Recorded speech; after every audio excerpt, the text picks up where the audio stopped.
And the toss went on. Still match day one, but it's the second game of the Nigerian Super League. It is going to be the game between the Middle Belt Tigers and the Western Dolphins. Starting from my far and right, it is Adelakun Roman, the third umpire, the captain of the Western Dolphins, Vincent Adewoye, as well as the captain of the Middle Belt Tigers. It is Suleiman Rusewe. Suleiman, you are the home captain. You will be taking the toss for us today. Here's the call.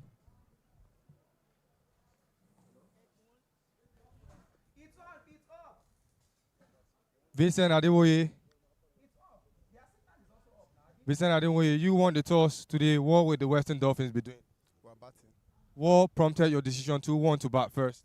We just want to create the pressure and put up a decent total for them to chase. Any projected score you look to put on the board? No, as the game goes, we will know. Thank you very much. Sulman Rusewe, you lost the toss. What was your intention before the toss was taken? Our intention is to bat first also. Wicket looks good to bat on first, and I think we take whatever decision comes, ball in hand, we have to work towards it. Right now, as it stands, the Western Dolphins do not have a projected run score. Is there any score you look to restrict them to? We need to get them as minimum as we can, what we can chase.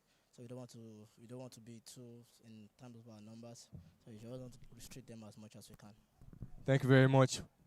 And that is it from the middle, with the Western Dolphins winning the toss and electing to bat first. And that was it from the middle, and now the Middle Belt Tigers are being sent in to do the fielding first. Western Dolphins will look to justify their decision to coming into bat. Neither side putting a particular figure as to what they look to attain. Western Dolphins not putting a particular score, just wanting to put something competitive on the board. And the Middle Belt Tigers not giving a particular target to restrict them to, just wanting to make the runs as minimal as they possibly can. It remains to see who, at the end of the day, travails.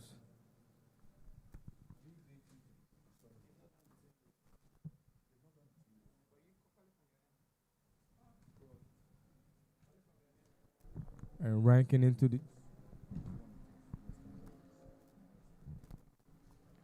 Clearly, that news from the center. Action about to get on the way. Western Dolphins will be batting. Vincent Adewoye, the skipper for the side. Daniel Ajekun, Cheson Adedeji, Moise Anima Shan, Udwa Kinsley, Elijah Monde, Chiemele Udekwe, Destiny Chimemaya, God's Favor, Okoro, Jubril Abdullah, David Abegbo De, and David Nzube Nwokike would be the lineup for Western Dolphins.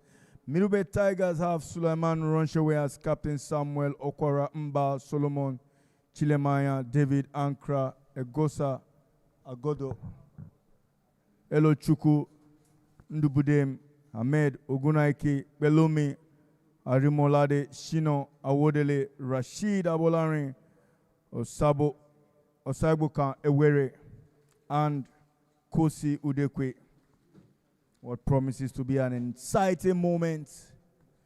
Match is expected to begin soon. Starting off with the spin, it is Elochukwu Umbudubem.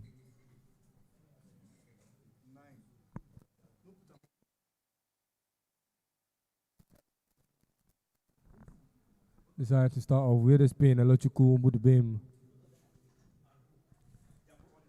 And he has been sent to the boundary. Good start. It is the second boundary of the first delivery in this tournament we're seeing. Umbudubem being at the receiving end. Outside of had all the freedom to be explosive, and that is 4 quick starts for the Western Dolphins.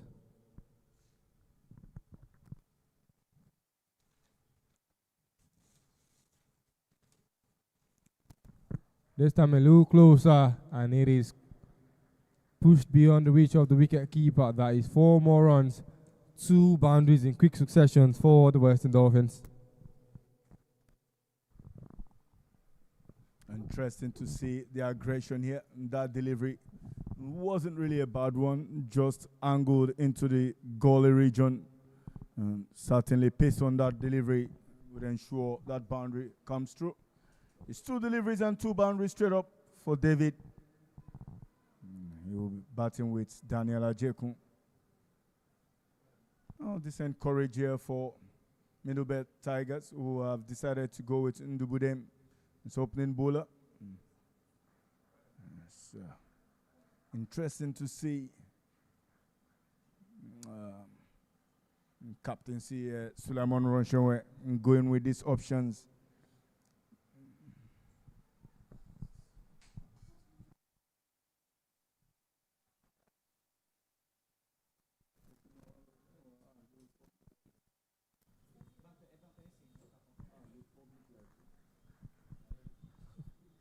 Hasn't really been the best of starts right now for Umbudubim.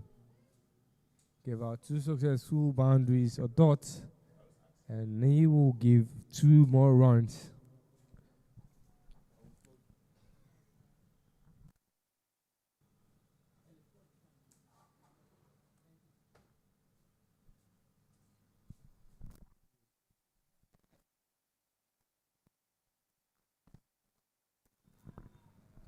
Brilliant line this time. That one went through. Really an expensive first over.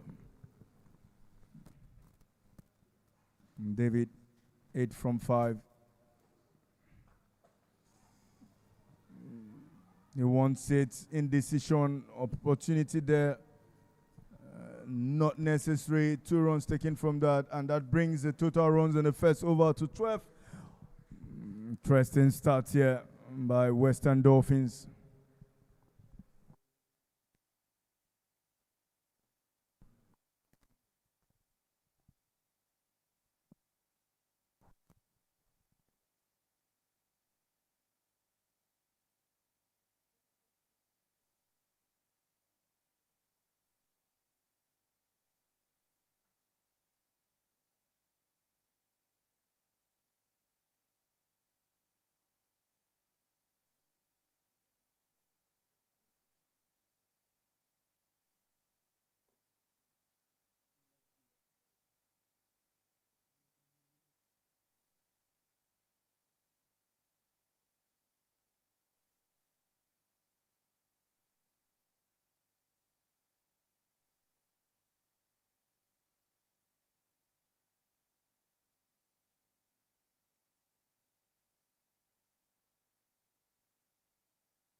Decided to bring in pace. It is a Gosa back show coming from the Cove Appeal end. And Ajekun Daniel will be facing his first ball of this match and this tournament.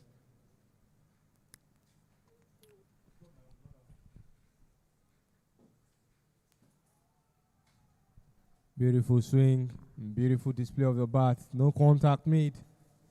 As the ball ended up in the gloves of the wicket keeper.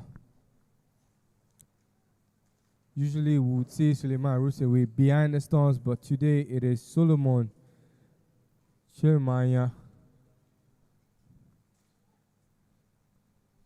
Suleiman has decided to take more fielding activities. A brilliant line.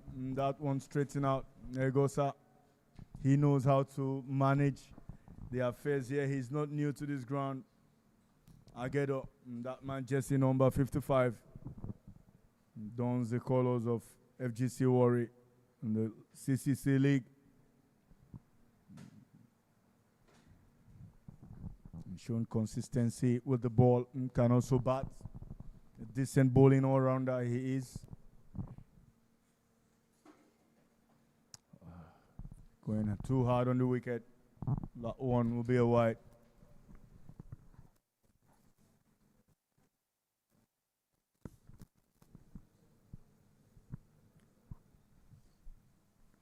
The first game was quite exciting, especially given the fact that the runs weren't that much of a big deal for the Northern Lions to chase. This time, good start by the Western Dolphins. They look to put something big, a competitive total on the board. Back of the bat's contact. They didn't travel the distance he wanted it to go, and they will settle for just no runs. Daniel Ajekun still on strike and still yet to put a run for himself on the board. And the concussion protocol is being employed by the umpire, assessing if the batter is fit and is of the right state to continue play.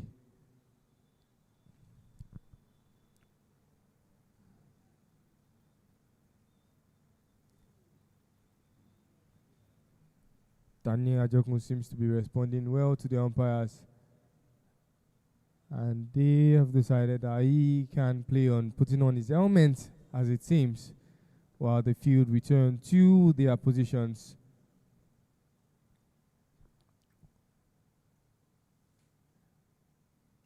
It is very natural in the power play to see two of the most employed fielding positions, and that is the third man, the deep third man, as well as the deep square leg.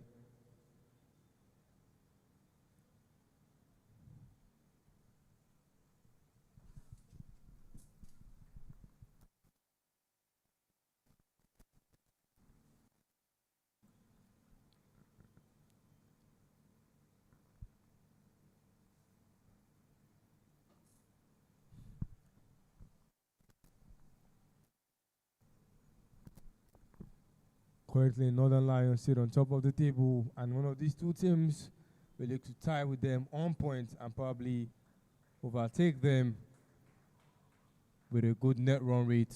Off strike, Adija Kungos scoring his first run of the inning.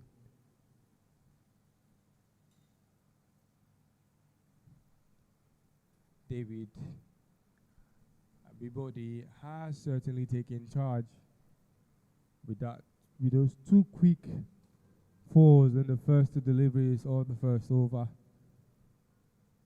And that has put the Western Dolphins at a comfortable run per ball.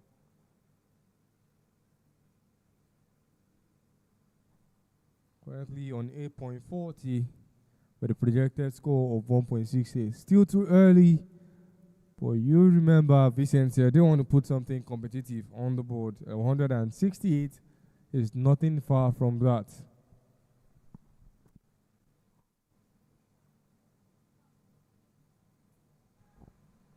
Clearly.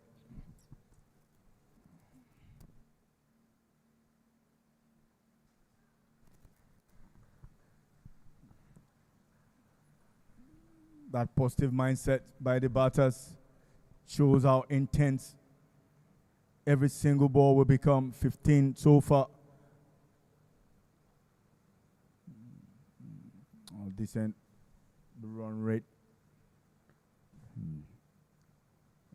The positive nature of these games, the intensity clearly will define who comes through at the end of the 15-day event. But for now, it's a Jekun Daniel versus Egosa.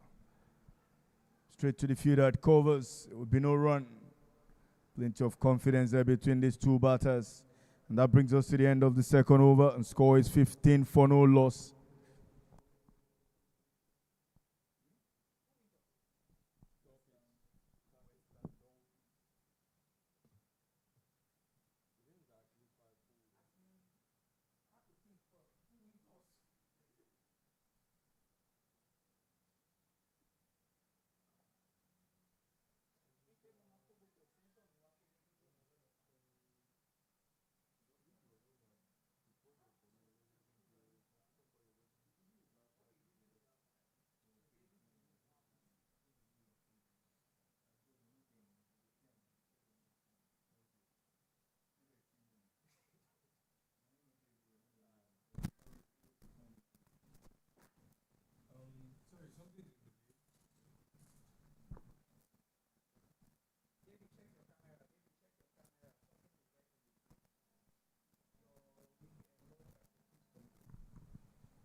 Abolari Rashid,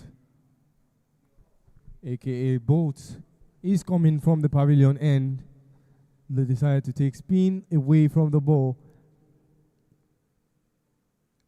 and looking to continue with pace. Backshaw with a good finish to the second over. And Blackie, Abolari, Rashid off to a good start as well. Hasn't really been able to tick David everybody since Elochiku Budubim was taken off the ball. Hasn't really combated with the pace bowlers, and that is what they look to continue with the Middlebelt Tigers. The outfield placement this time is an extra covers as well as a third man. Mid on, mid off.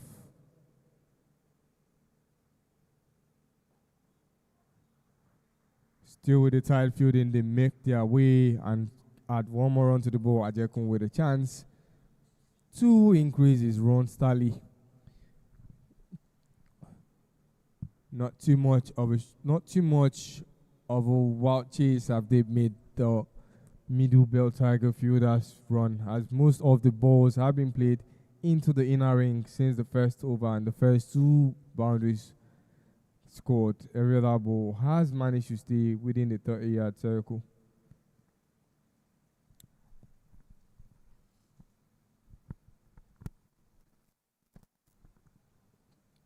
Beautifully lofted. Doesn't go beyond the 30-yard again. As they will settle for one run. Ajekun now a run off a first ball in and over, having previously struggled in terms of adding runs to the board.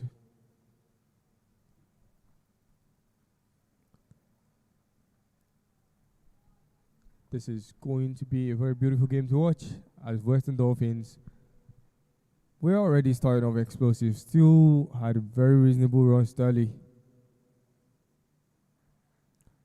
This time didn't find the front, but certainly found gap behind the wicket keeper as they add two more runs to the board. David Abibode, who is already into double figure, adds two more to that. And two more to the runs total of the Western Dolphins. 4 runs so far. And it is the Western Dolphins who are still being more dominant. Runs on the board is more than balls faced. And we haven't seen that since the first game.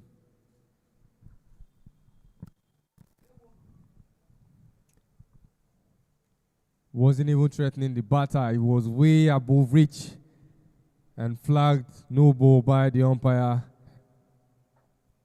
Lost his grip on the ball there, and that is the result of it. Still 2 more balls to be bowled, and an extra. Look at that ball again from the run.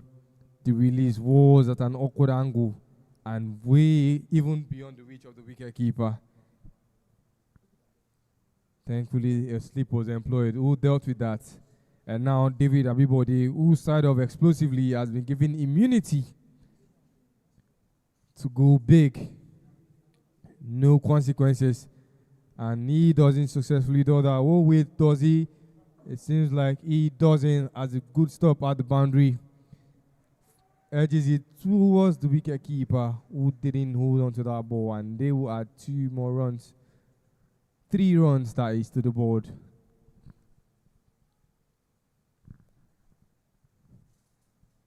Walk would have been the last ball of this over, has been pushed further. Just 1 more.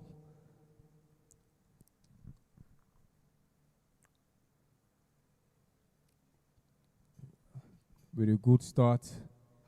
After that, no ball is gotten 4 runs off just the last recent 2 balls. And Ejiko Daniel is doing more of the complementing than attack. As Abibode David is doing all the exploding. Right now, we've come to the end of the 3rd over. 23 on the board, no wickets lost. And it's the game of between the Western Dolphins and Middlebelt Tigers.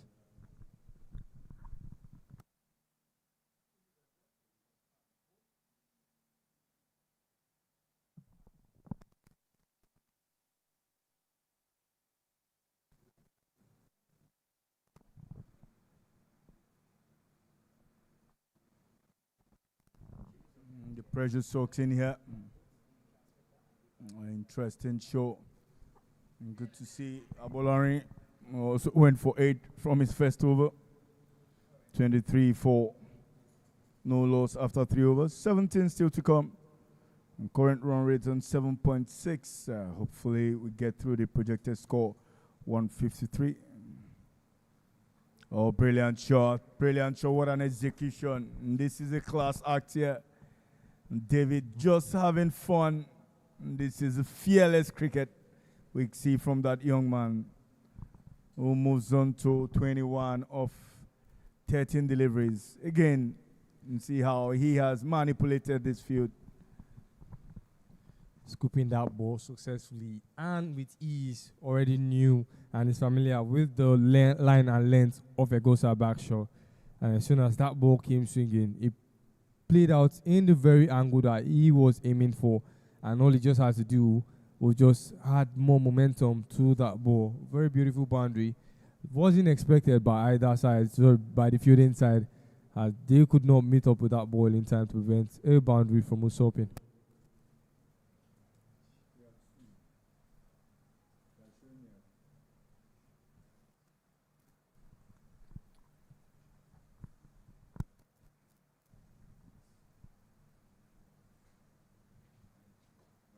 Much better line, but still a bigger punishment.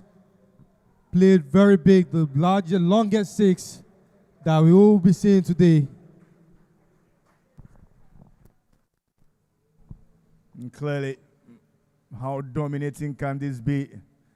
Right into the slot. And David makes no mistake about that one. Right on maximum, and he moves to 27 of 14 deliveries. Aggression means aggression.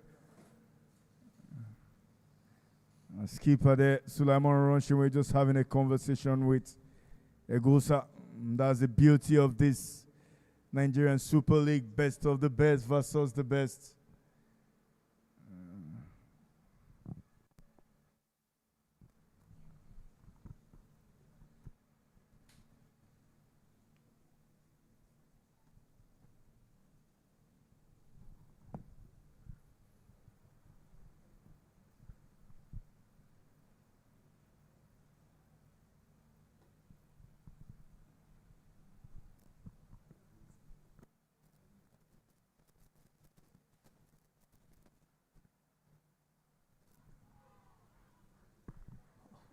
Backshaw very disappointed. The wicket keeper didn't anticipate that ball as David just puts the bat, edging the ball out of the wicket keeper's region.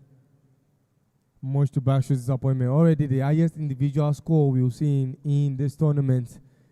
And David Abibode has already gotten himself into 30 of 15 balls faced. That is more than 100% strike rate. That is more than 200% strike rate as it stands. Bakshaw, who had an excellent first over, has been punished. 14 runs already in a second over, the most runs in a bowling over in the Nigerian Super League so far.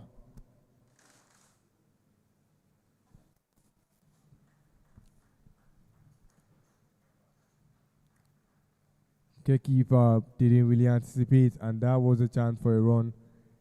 David Abibode's wrists, and muscles will relax a little bit. He's been very explosive of the first 3 balls, and that by run gave him a chance to go off strike and take a breather while Jekun Daniel will look to complement on his momentum.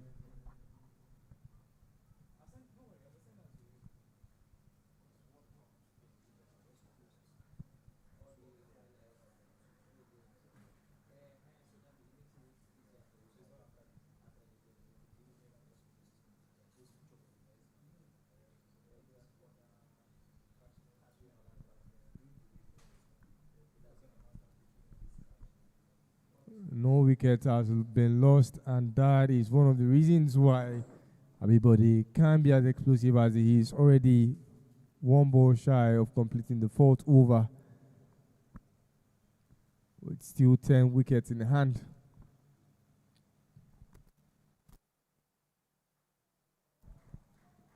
Cuts it behind. Is that a stop? It wasn't.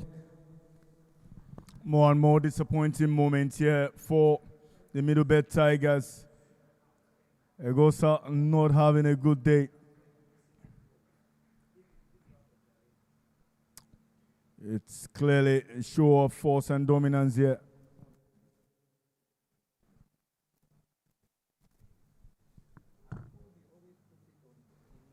It's in the end of the fourth over and score is 42. Just above 10 and over. And that's what the score is presently. The scorecard says. And it's a Jekun Daniels and Davis partnership of 37 runs from 25 deliveries. This is looking like the much needed scorecard for our viewers and followers around the world. David clearly identifying himself as one who will become the aggressor the whole of today. It's a bowler to David. Decent line. He knows how to do that.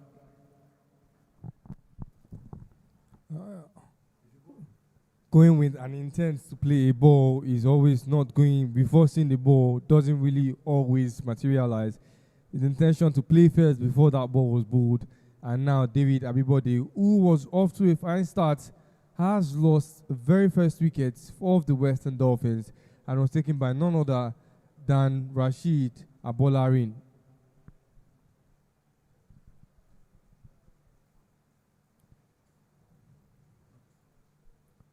A very much needed wicket. You know, we're at 42 runs already on the board. They have begun with positive intent, keeping the scorecard moving while building solid foundation, so it seems, until that much needed wicket. And now the fielding side can take up something to continue on. That is, if they are able to take more of the wickets. Muiz, the new battle in for Abibode. David.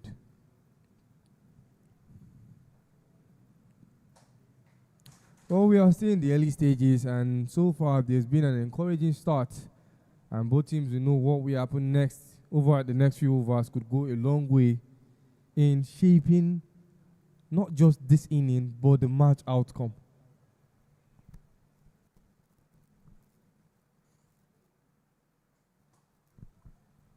Stayed down for that contact. Couldn't play it beyond the infielder. As no runs materialized, Muiz will still be off strike and yet to take his board. An expensive fourth over, and Rashid Abolari has started off on a good note in helping them curb on the already big runs that the Western Dolphins have within this limited overs period. Narrowly missing that wicket that ball did. Could have been the second wicket.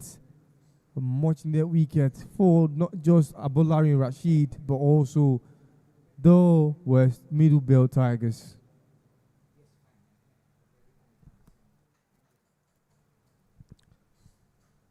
For the Tigers, discipline with line and length is going to be very key here. One wicket already taken. Another at this stage can quickly shift the balance and put fresh pressure on the batting side.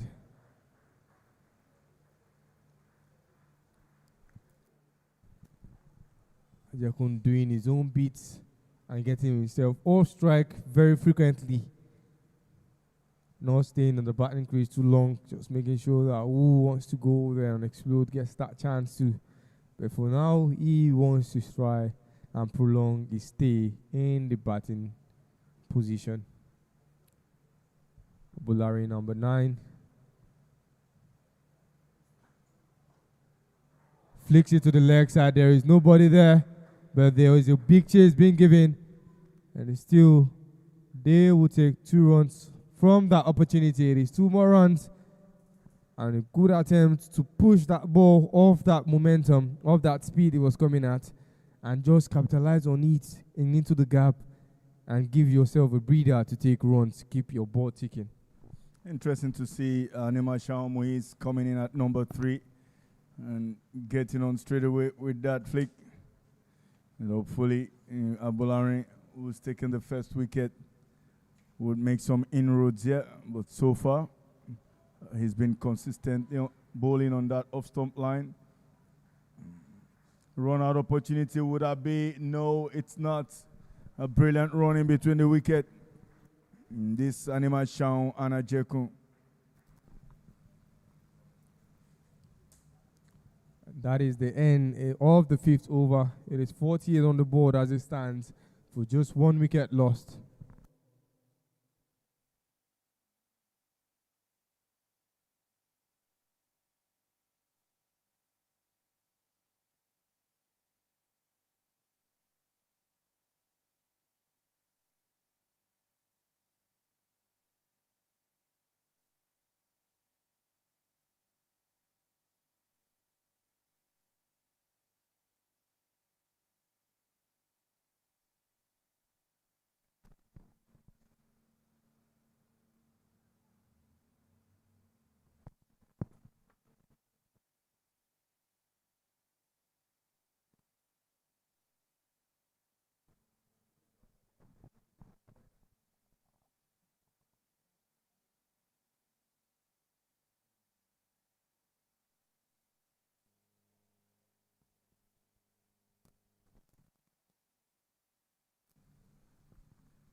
A change to the bowler at coming from the Court of Appeal end.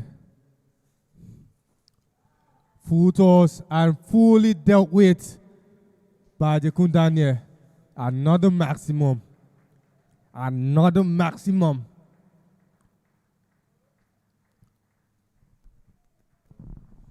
It's becoming interesting here. A full toss and was given the needed treatment by Daniel Ajekun.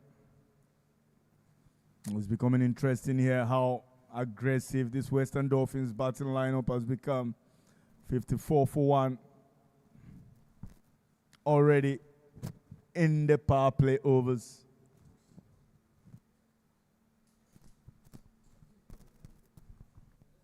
Ahmed Ogunake coming from the end.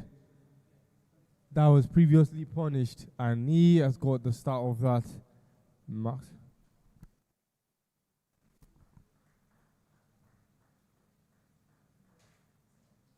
Off strike, and that is one more run for Ajekun Daniel.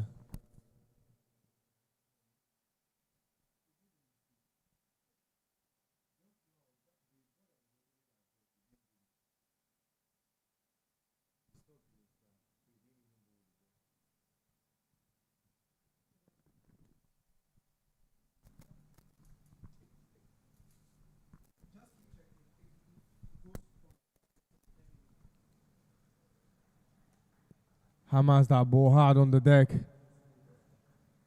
And Ajekun Daniel just manages to redirect that ball and get himself a correction.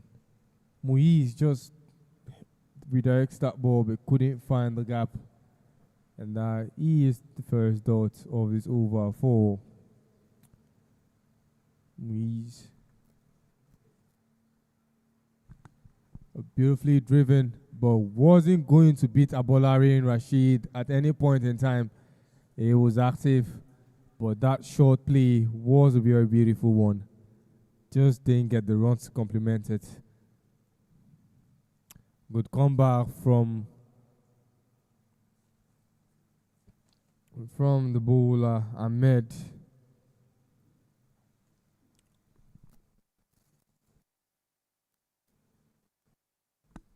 He's been hitting the ball hard on the deck, and this time he's been punished. Flicks it over at the fielder in the ring and took advantage of the height of the captain of the Middlebelt Tigers, Suleiman Rusewi. Hey, look at that ball again. Hit hard on the deck from that bounce and was flicked above And that is 4 more runs. Western Dolphins have been very, very efficient in finding those boundary spaces. And then clearly, that's a very, very short pitch delivery outside the off-stump line, allowing Anima Shaomois to extend his hands. Brilliant running between the wicket.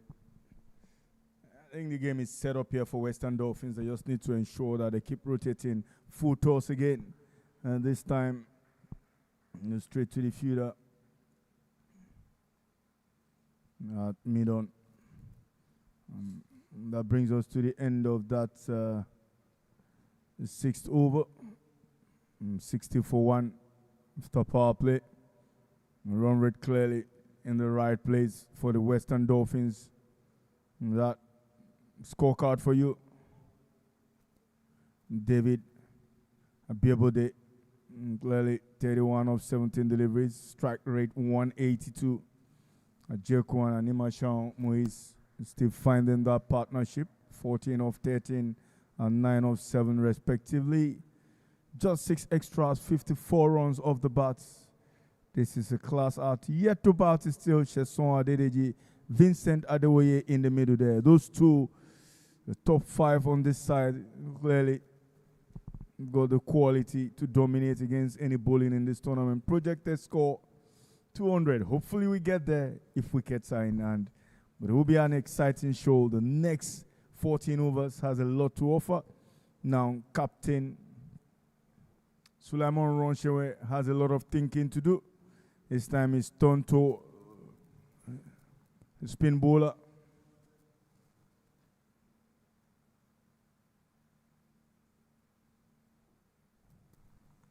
So nice to see what the bowling scorecards look like.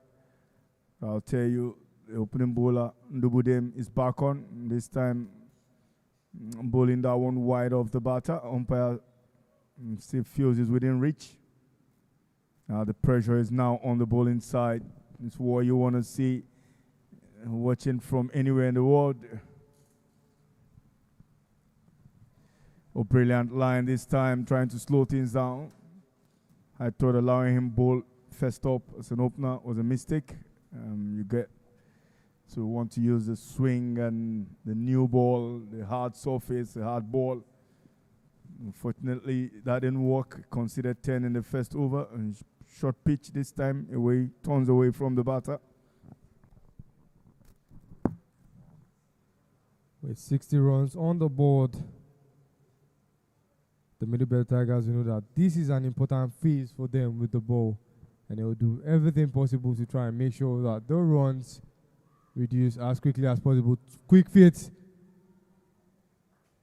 And 2 successful runs taken off that one ball, after 3 dot balls, and finally they take the board for themselves in this over. The Western Dolphins, that is, where they still only 1 wicket lost.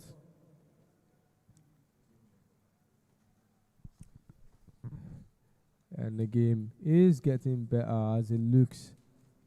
Umbudubim, good comeback from the first over performance. The 3rd maximum of this match is played by Moise Aminashang.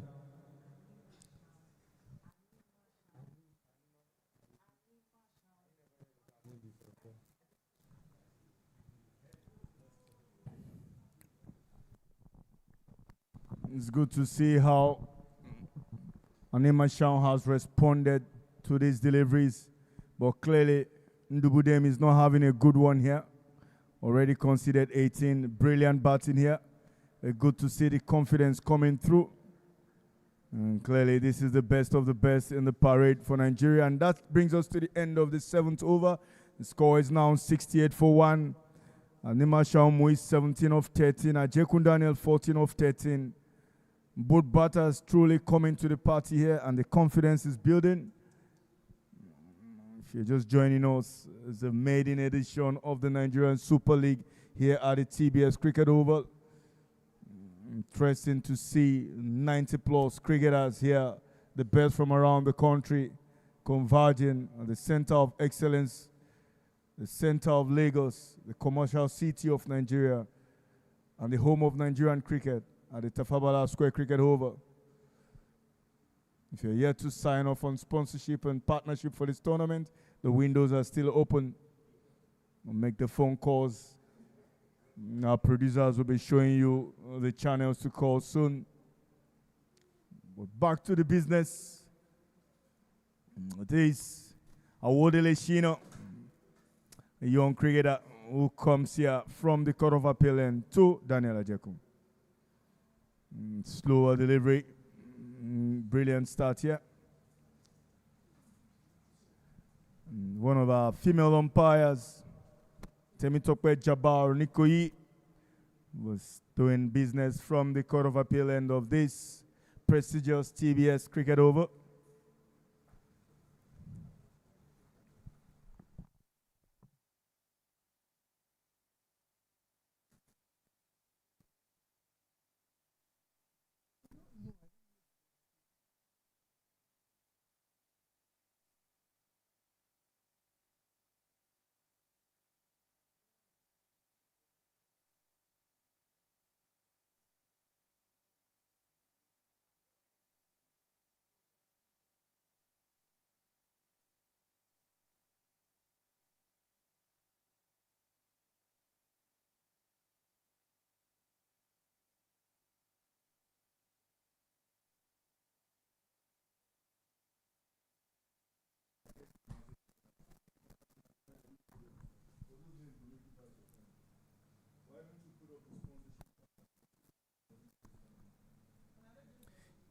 A breakthrough at this point could be very significant. One wicket often changes the tempo of an inning. One wicket too far at the point of that wicket taken. It looked like the Middlebelt Tigers had gotten some bit of boost and looked to have gotten something right. But since that boundaries have started to come again, they seem to have slipped back into the power play decimation. So another wicket fall could really be of a very big boost for the Middlebelt Tigers. The Western Dolphins are soaring as it stands. A projected score of 9.68.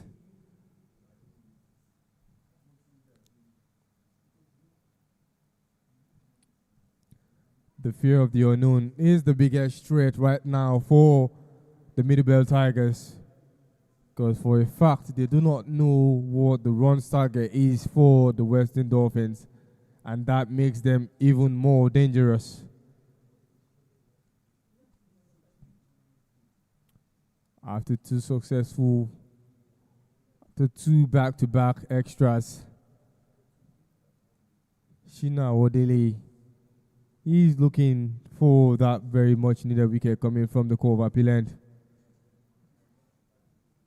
Not the best of contact, but will do into the open space as they add one more run to the board. Adekun Daniel has been there since the very first ball started.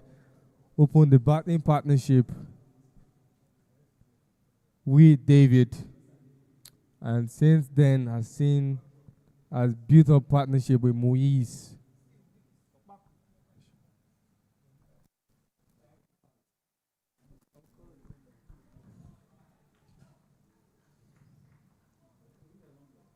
A run-out attempt gave the Western Dolphins a chance for 2, and they capitalized on that. So only 5 runs so far.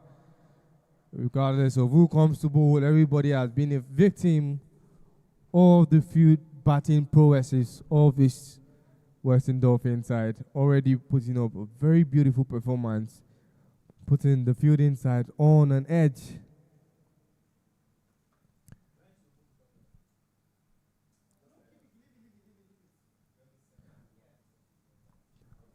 One thing is for sure, and that is the Middlebelt Tigers will be looking to pull things back here, keeping boundaries at the minimum and making sure the batters work harder for every single run. They've not been doing that, and the batters have had that chance, as well as extras, to help them in increasing their run tally. So only 5, it stays on the board, and 8 wickets completed.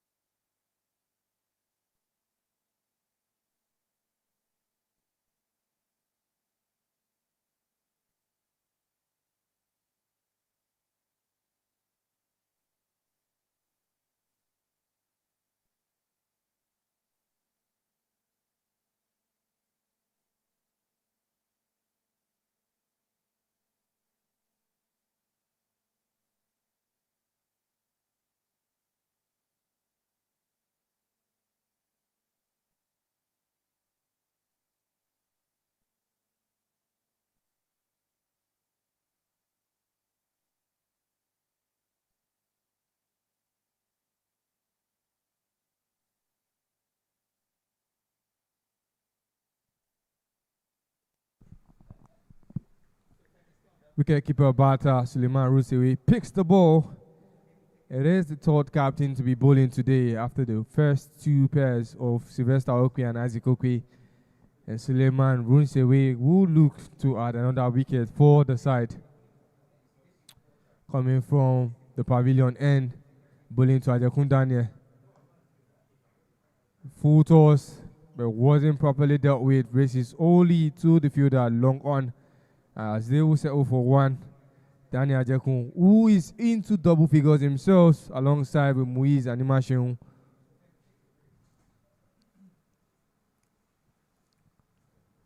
Big swing, a place only into the air as no contact was made. And that ball is dotted.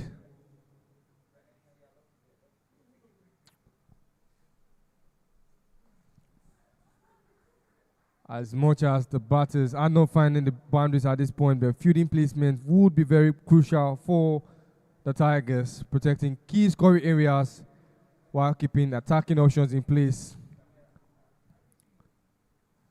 They have to find a balance between containment and opportunity. Right now, there is still an imbalance as the runs are still increasing for the Western Dolphins.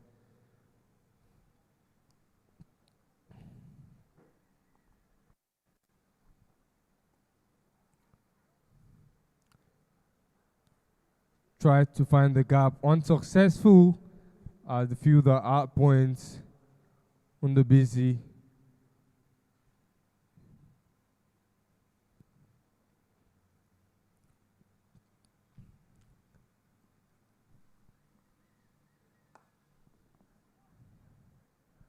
Tries to flick to the leg side, which was unsuccessful. And they have not really scored a lot of runs in this over. 4 runs only in this over. Suleiman Rusewi, the wicketkeeper batter, had to take the ball himself and is already doing justice with that decision. Hasn't given out too many runs. 4 runs off the bat, 1 extra, totaling 5. One more ball off the 9th over.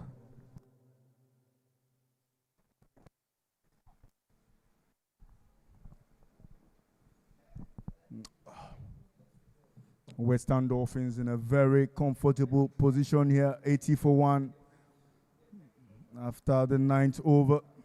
Almost halfway through, current run rate sitting at 8.8.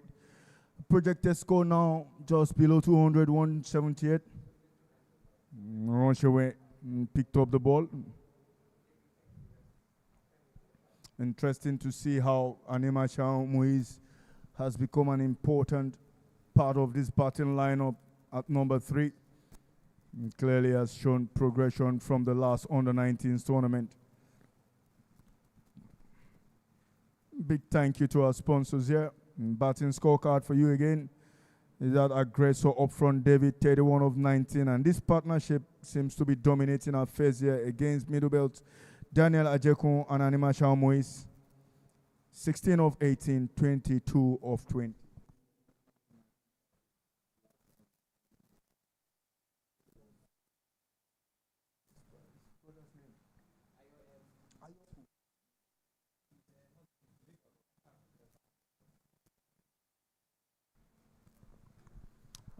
More and more the fetch. This point is just Western Dolphins all the way, you can say.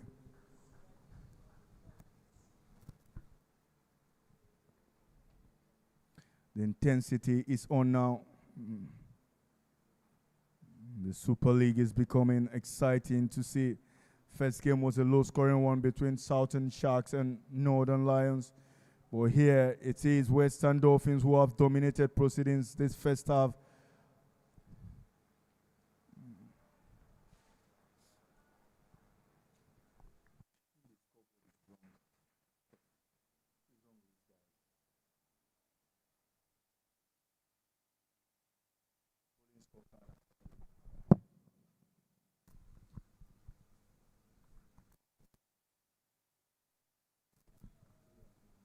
I would let you know he's doing better this time around, reducing the extras given The atmosphere of this game is still looking lively. Both players, both teams are fully engaged.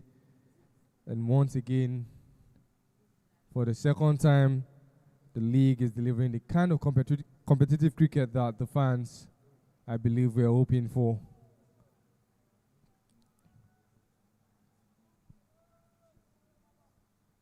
Just 2 balls shy of going into the middle of this inning. All the Lishino coming from the court of appeal end.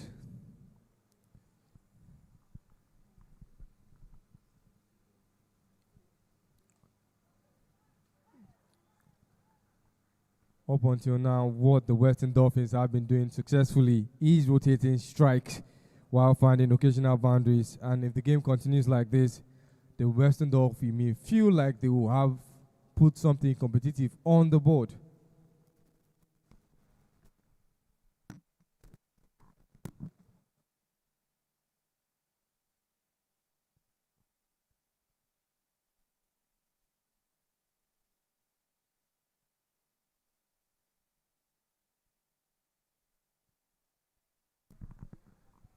Escape of his scare there.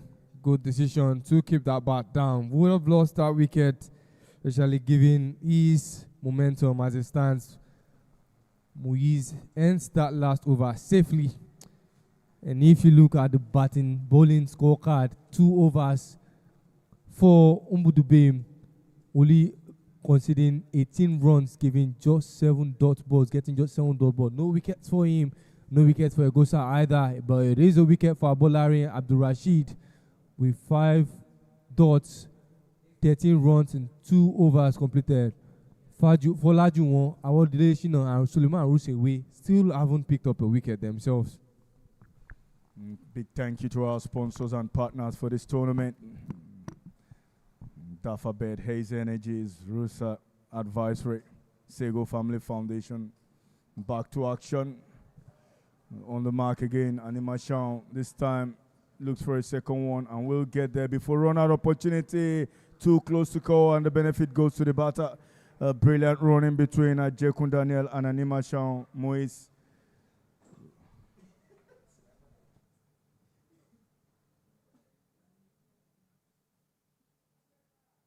This is going to become a real tall order here. That opportunity there. Oh, bad grinded. That was close. Clearly should have been a TV call, but in this case, the umpire doing the right thing and giving that benefit to the batter. This time short again, straight to the fielder. Long on comes into play. Just a single from that one. Ajekun Daniel becoming very aggressive here since the departure of David.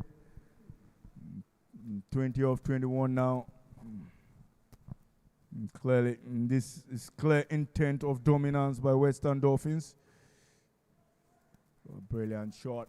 More and more runs on open field now. Every ball, every one counts.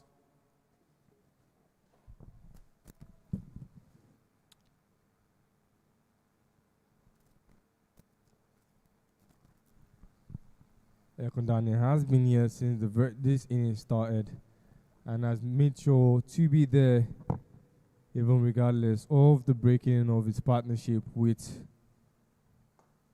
David.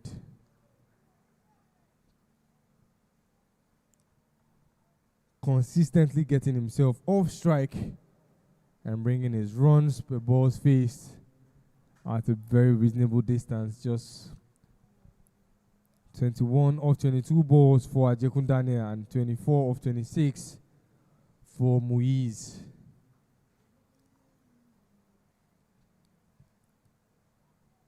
Samar Rusewe, since taking charge, has been doing very well with the ball. So far, so good. 5 runs off his first 5 deliveries of this over. Not out, pitching outside leg, and the umpire knows that is not an out via the rules. And then to the 11th over, 87, he stays on the board for 1 wicket lost.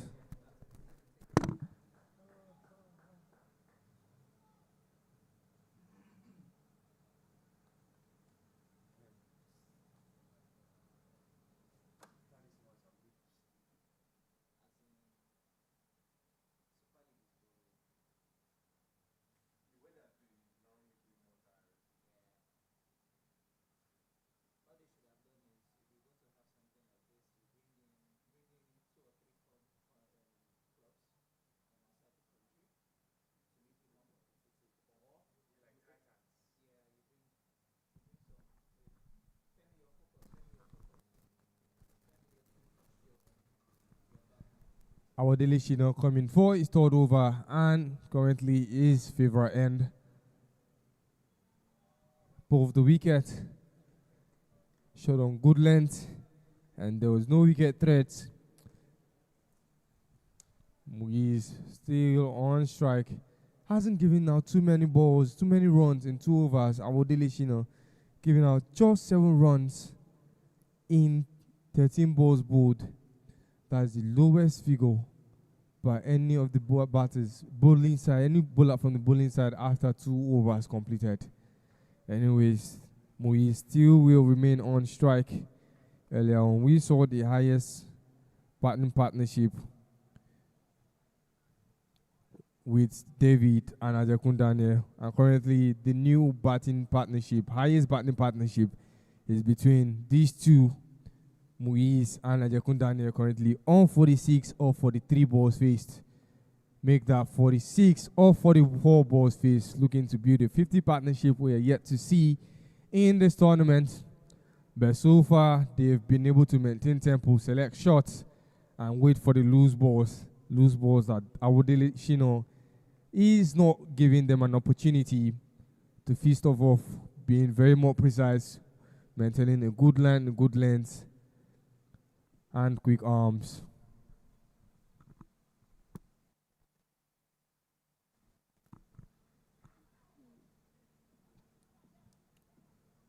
Flicks it to the leg and takes himself off strike. Shino finally gives out the first run of his third over.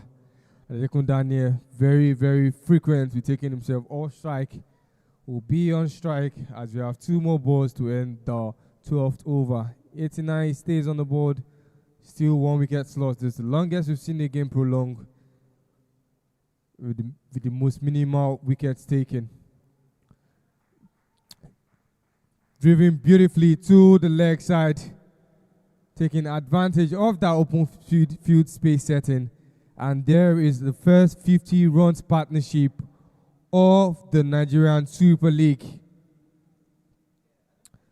Ayakun Daniel now above 100 strike rate. Look at the scorecard there, 42 of 26. Ayakun Daniel built with David, and now he's built up with another Muiz.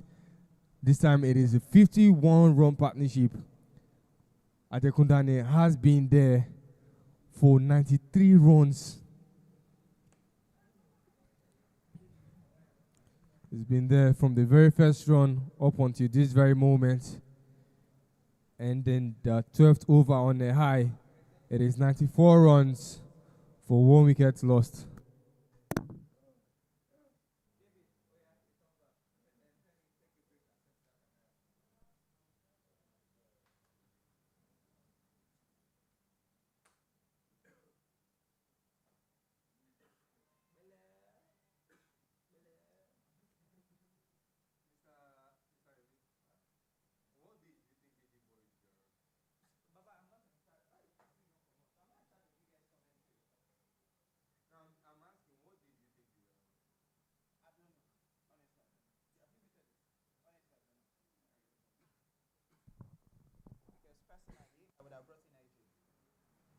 Honestly, I thought I was going to be in my stead. When they said they're taking commentators off my table, being honest, I was happy. Because when I saw, when I was like, oh, I came the last time, so obviously IG will be the one here. And then I just got this person's message. So you know, this is the person in happening. This is the person in happening.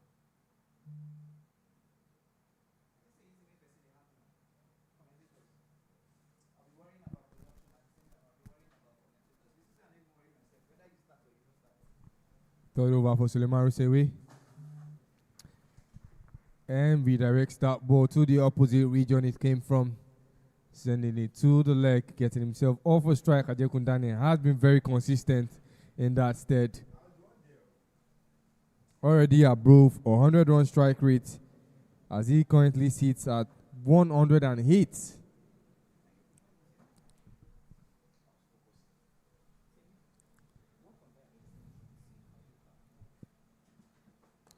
Goes big, but only plays it in the air as that ball doesn't go beyond the 30-yard circle. Awodele Shino compliments the captains Quest taking that wicket of Muiz and breaking the batting partnership.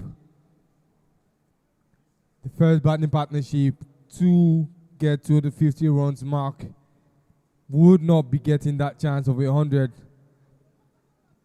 Swept into the air, and our little Shino in an uncomfortable position still held on to that ball.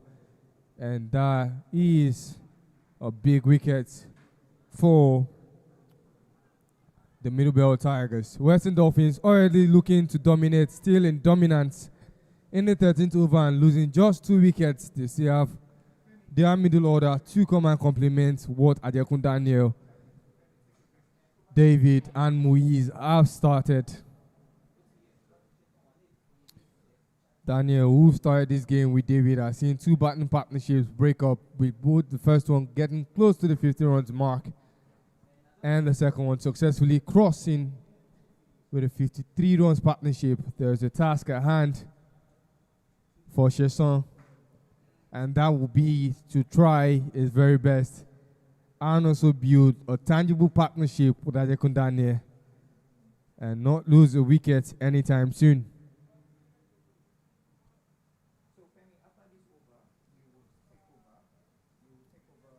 We've seen the signs of positive batting intent, and the bowling side will need to remain hopeful that discipline, patience, and precision and accuracy with consistency will create the opportunities they need to try and take this game and take off pressure for themselves coming into the second inning.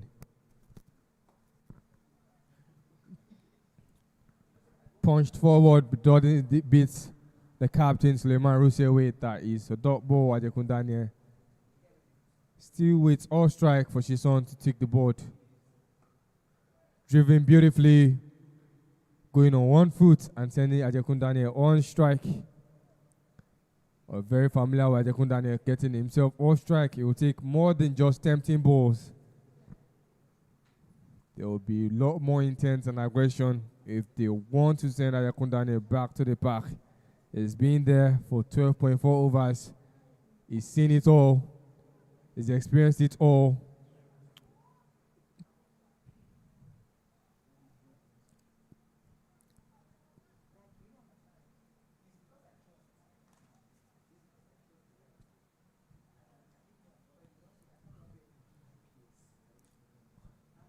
Already off strike, Chesson already on 1.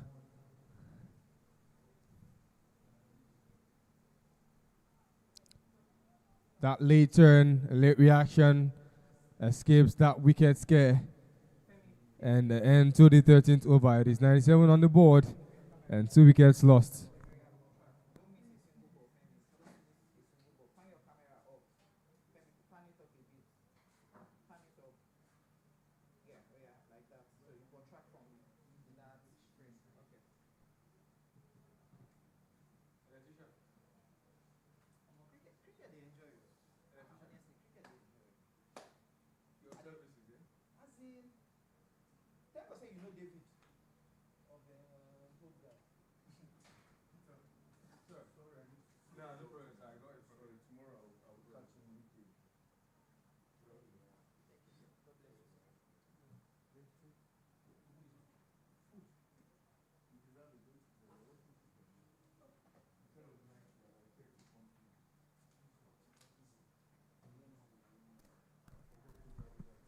The final over for our Delishino.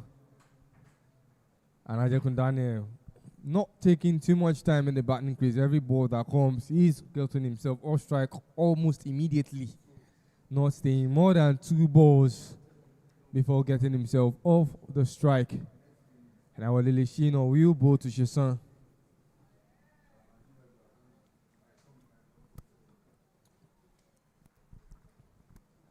Punches, but doesn't go too far. There's already a lot of confidence boosted in the Western Dolphins, and a lot of runs they've had on the board to take any unnecessary risk, and they're doing just that. 98 runs on the board after 13.2 overs completed. There is no reason to be too on the high And what they will just need to do is keep the ball ticking.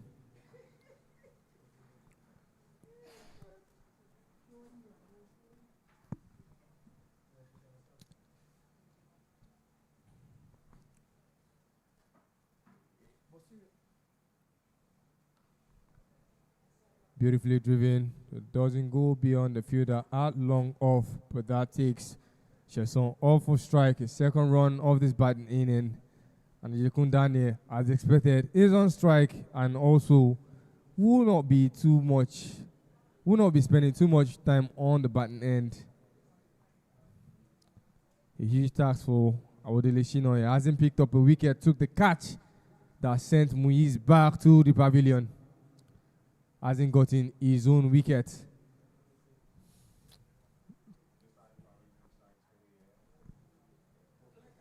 Spirit of sportsmanship forgotten there as the desperation for a wicket.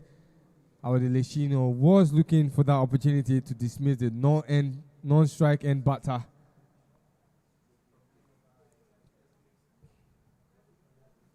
Now proper delivery to the batter. Ayakun Daniel, for the first time in a long while, will stay more than a ball in the batting crease.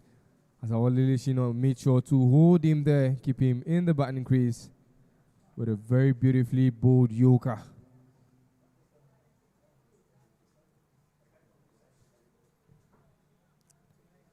The runs have slowed down, but certainly the Western Dolphins still have cards on their deck. Big appeal, but the contact point first was the bat and then the pad. As the LB didn't materialize, much to the disappointment of Shino and the Tigers. There is that replay of that ball. Kundane making first contact with the bat.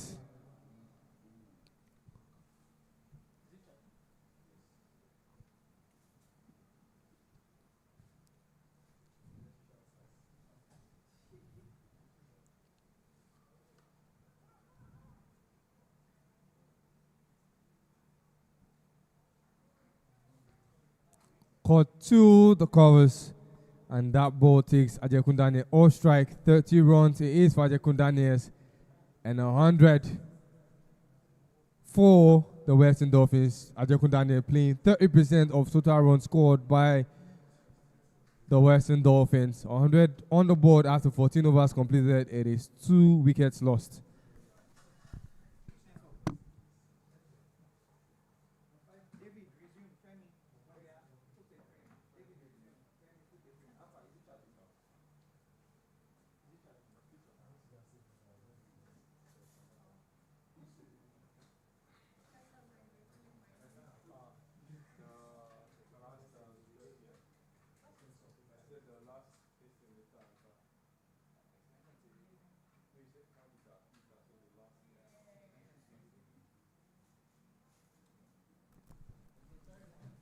Suleiman Rusewe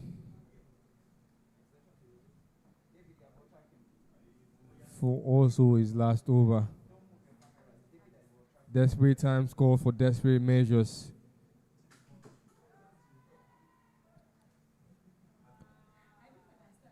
And in the quest to take and reduce the run rate,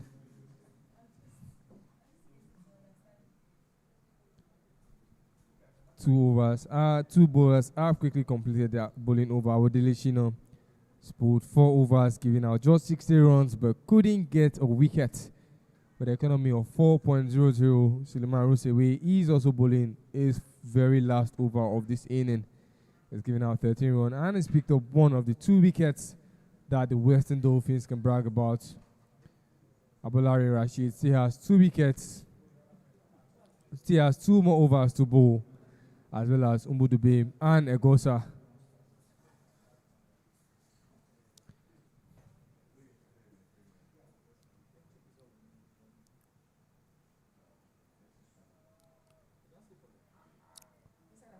Tight bowling. Chesson hasn't really ticked the ball too much, hasn't been much of that stress.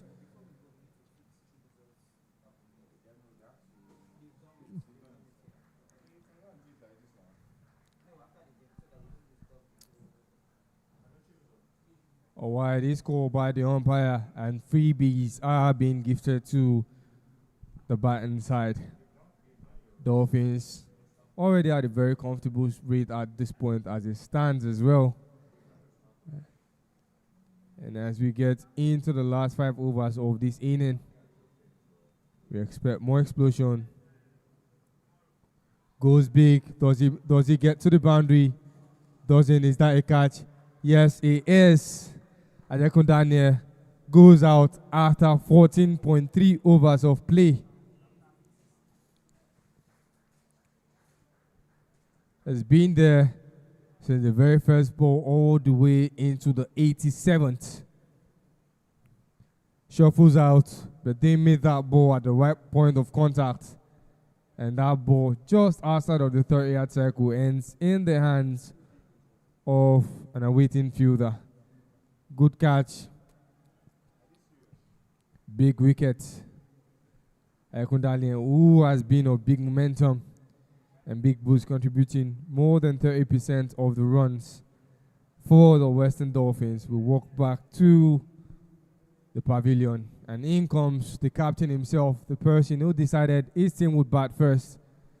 Vincent Adebui, big thanks to the sponsors of this tournament, Dafobet, Rusa Advisories, Airs Energies, and Sago Family Foundation, as well as the sanctioners of the competition, the Nigerian Cricket Federation.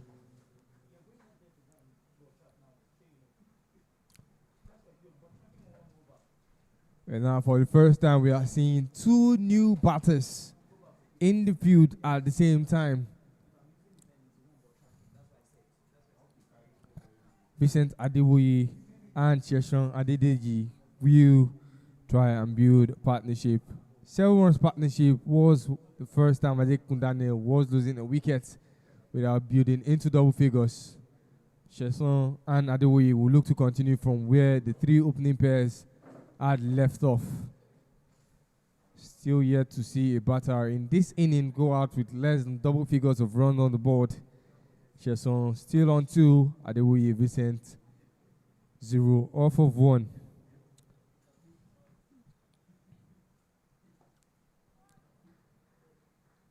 Beautifully driven. Gets himself over strike, gets the ball, run on the board for Dolphins. 104 is sits, as it's just 1 more ball to be played.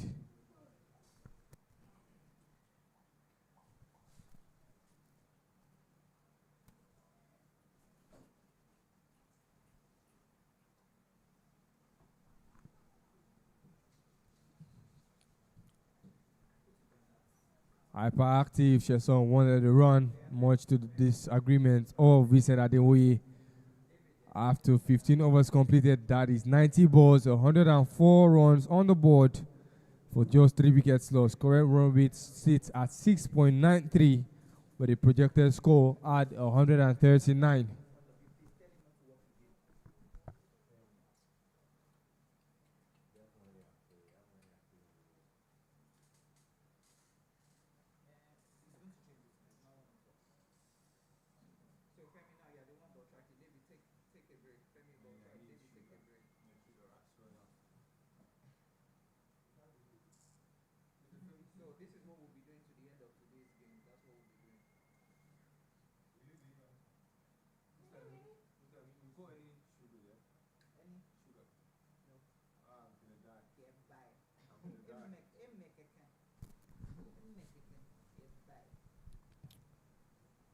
Changing ends, it is Umbudubim coming from the Court of Appeal end.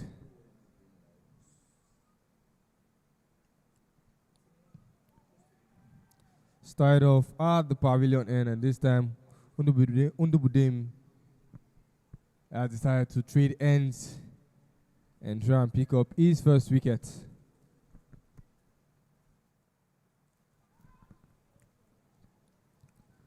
Good stop, a then stop or run. Vincent Adewuyi on 2 runs already. Vincent, who's just come in, has equaled Chesson's run. Chesson, who has faced 7 balls compared to Vincent's 4. as both batters have not been able to put on more than 2 runs in 10 partnership.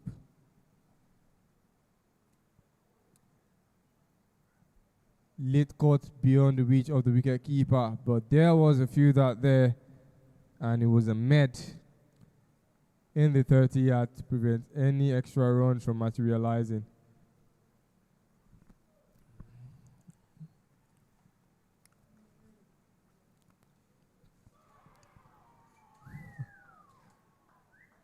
I cannot believe what I see. An extra turn on that ball, and Vincent will have to walk back to the pavilion very quickly. Umbudu Bim has gotten a reward for his decision to come from the opposite end.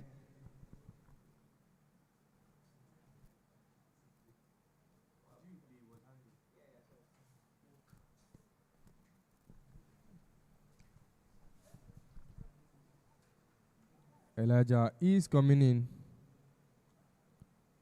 Elijah Monday is coming in for Dolphins, a replacement for Adewoye Vincent. It is the second time today we've seen a captain not being able to take charge in the batting crease. Suleiman Rusewi did well with the ball, picking up 2 wickets.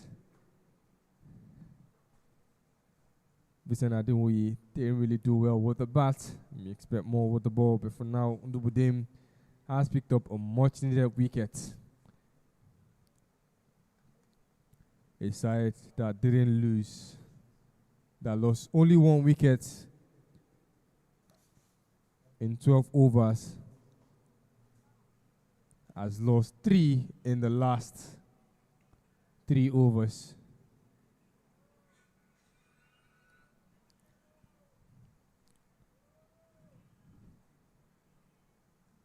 (106) they started off explosively, but now they'll need more than that if they really want to put something very competitive on the board against the Middlebelt Tigers, who have a couple of good batters in their ranks. And end of the 16th over, it is 106 on the board and 4 wickets lost.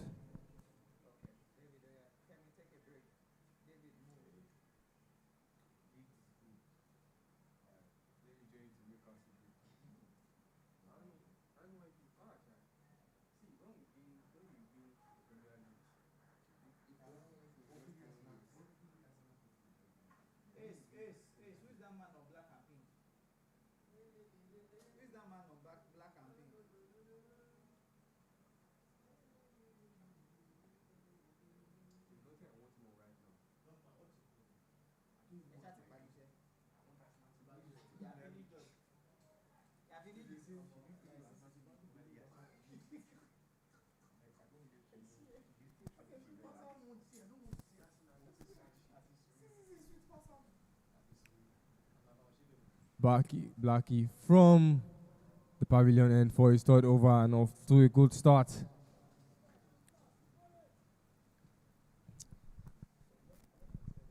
Abolarin, Abdul Rashid, Blackie, both as he likes to call himself, because of his quick hands and quick pace. Knows how to zip that ball into the batter's uncomfortable region.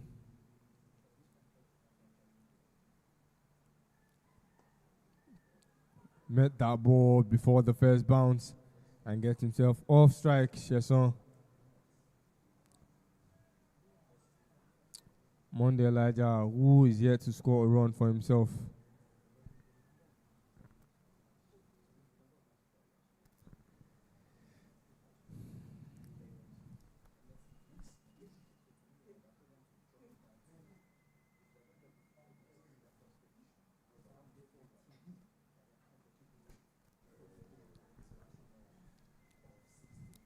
The runs have slowed, efficiency is being used before that bounce, and it takes that chance to take 1 run.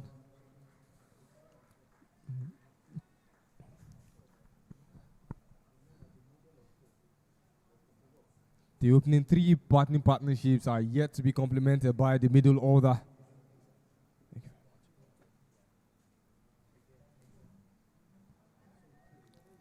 None of the middle order has been able to put up more than 3 runs since Vincent went out for 2, and Chesson currently sits on 4 and Elijah on 1. Shuffles out and doesn't play beyond anybody. Suleiman roots away, active as ever, not with the gloves, but also a very active fielder himself, putting himself in the point region and making sure there is no gap for that ball to travel into. The expanded field setting has seen runs really reduce for the Western Dolphins. Run rate has slowed down since the power play innings cooled off.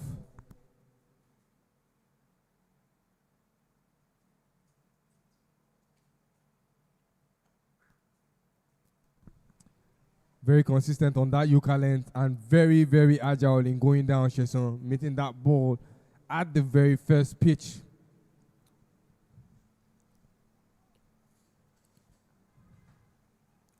One more ball to end the 17th over.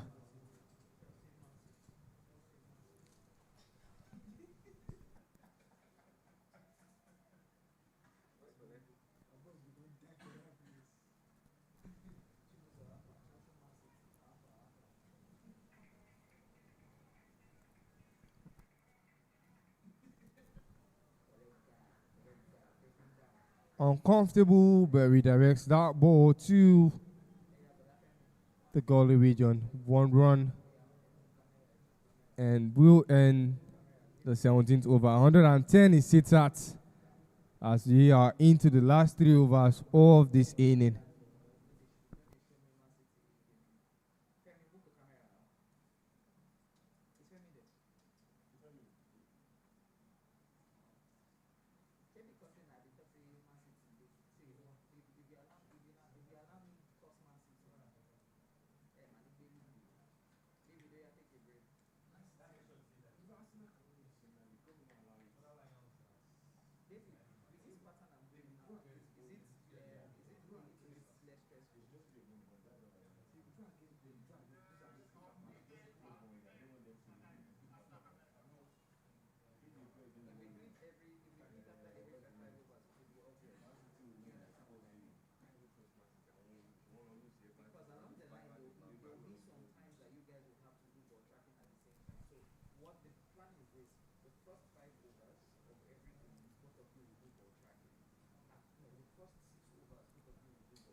The Western Dolphins started this game positively, but from the Tigers' point of view, if you look at how this game is going towards the end of the inning, the focus now, the Tigers have seemed to be in control through smart bowling and creative pressure.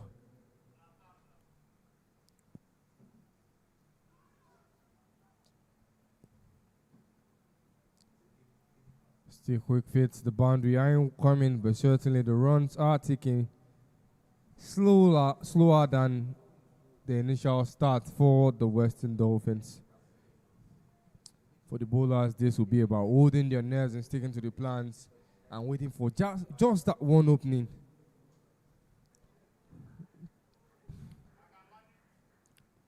And the opening was first of all found by the batting side, playing above the gap, finally in a long time, playing outside of the 30-yard circle, running in between the wickets.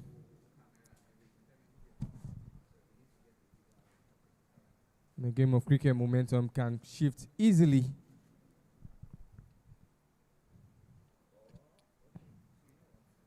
Dolphins taking the early control, and since the last second half of this inning, the Tigers have had more laughs, more opportunity to relax and smile as they've made sure that they've kept these runs from the explosive starts that they had initially begun with, that is the Dolphins.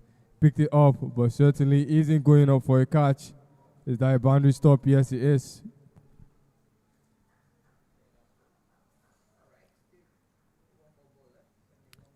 One more ball to end the 18th over. 116 is Sita.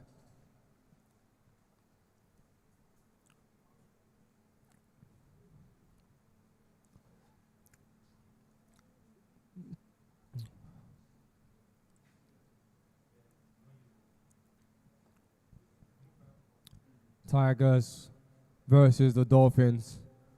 The land animals versus the sea.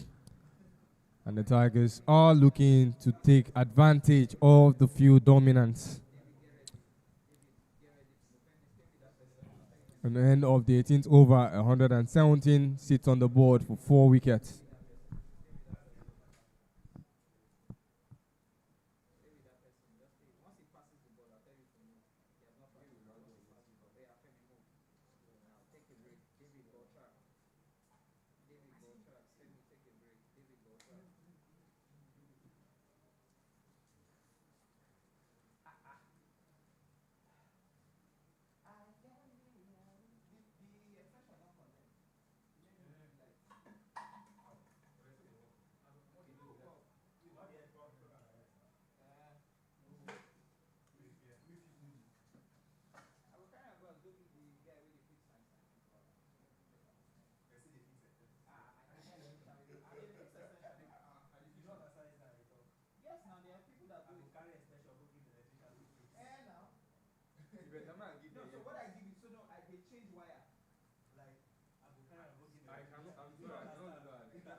Amel, the second person to rotate, is bowling end.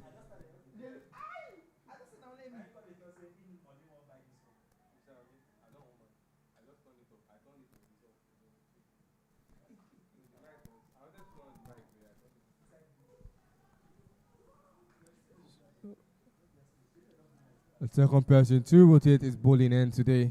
Coming from the opposite end, it's Ahmed, who initially started at the Court of Appeal end. He's bowling from the pavilion end this time around here at the TBS Cricket Oval.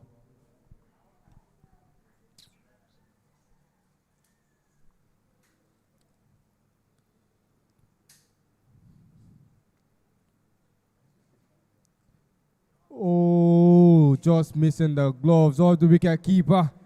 That late edge.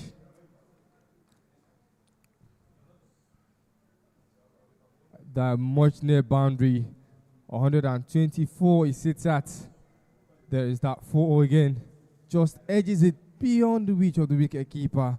124 for the Dolphins, but they really worked hard to get here as the runs haven't been coming for a very long time.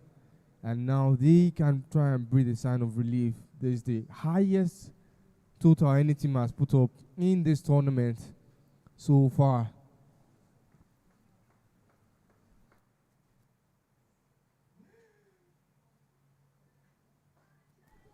Off the back foot, the ball doesn't travel, and it is a catch. Couldn't compliment on the fall, and it is Monday. Who will go out and back to the pavilion?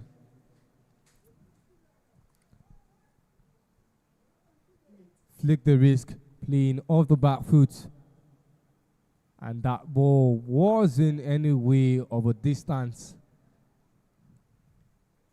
Much in the wicket for Ahmed.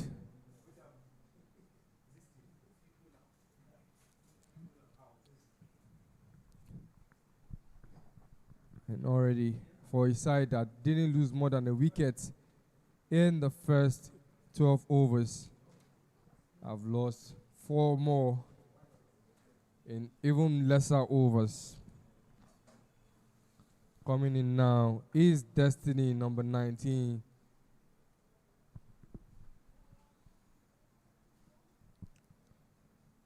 Two more balls of the 19th over. 8 balls in total. 8 leg-out deliveries in total to be played. 2 more of this inning for Ahmed.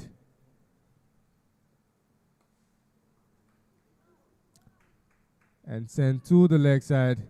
And there was enough space for 2. And Destiny gets the run seeking for himself and the Western Dolphins. 126 it sits at, as the total to be defended keeps on increasing.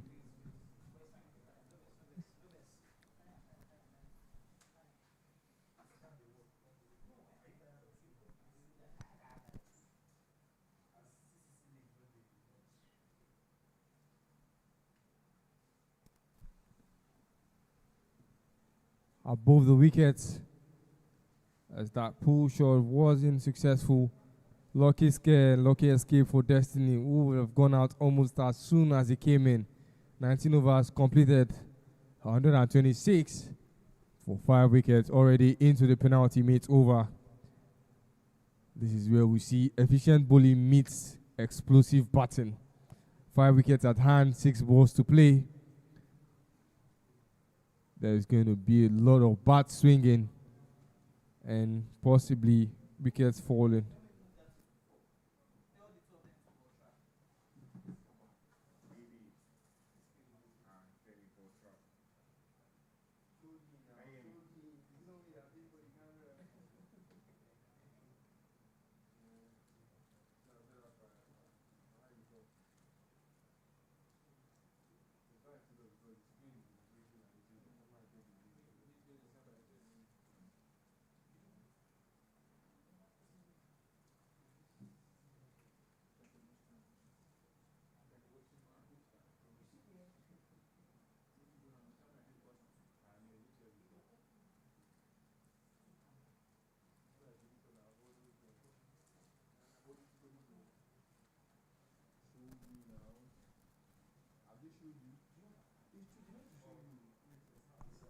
Agosa with the final chance coming from the end it started at the Court of Appeal end. And he has another chance after getting slugged for 4-6-4-4, giving out 4 boundaries in 1 over. He will look to make amends of that with his final over. Already giving out 1 run off the first ball. And gets a wicket. Explosive batting meets efficient bowling and tight fielding. A catch in the deep for Agosa. A much needed wicket. And that is just the start. That is no an end. Already 4 balls left and 4 wickets at hand. There is nothing to lose for the batting side, as they will look to continue. And the explosive start coming in now is none other than Chimele Udekwe. Will be coming in the batter's end. Agosa looking to use experience to try and keep these runs below 130. Every run scored is another pressure for runs needed and measure.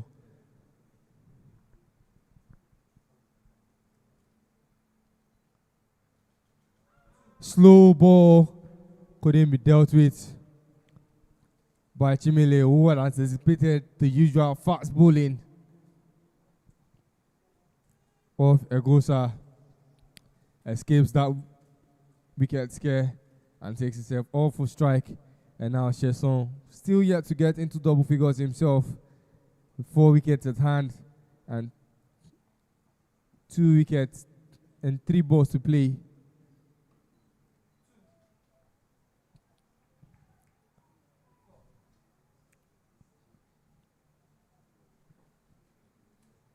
This is usually the part where you see a lot of explosion. Bergosa getting that ball is doing justice with that decision.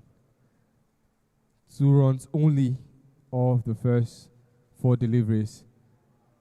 Better line, better length, faster ball, and this time outside of wicket length.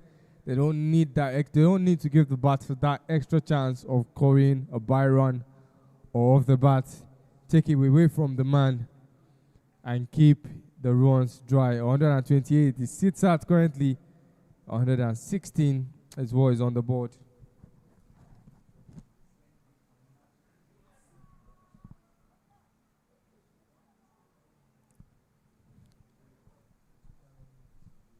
A run of the last ball, and ladies and gentlemen, we have now reached the end of the first inning of this encounter between the Middlebelt Tigers and Western Dolphins. A solid and competitive effort from the Western Dolphins off the bat after choosing to set the target first, and they got off to a steady start, showed intent, and managed to build foundation that will now be tested by the Tigers as they will come into chase. Credit to the bowling and credit to the batting.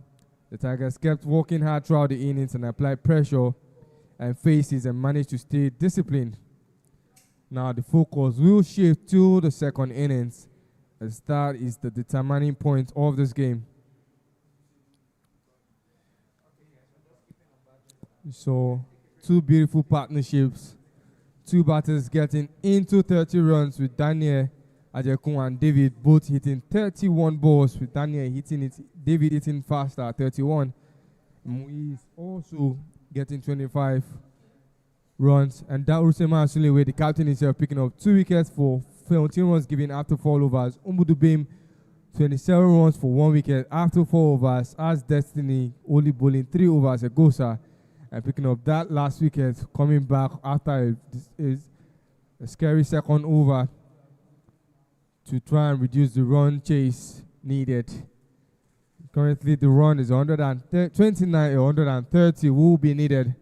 Rounded up for the Middlebelt Tigers. There's nothing I want more now than the rest.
go outside.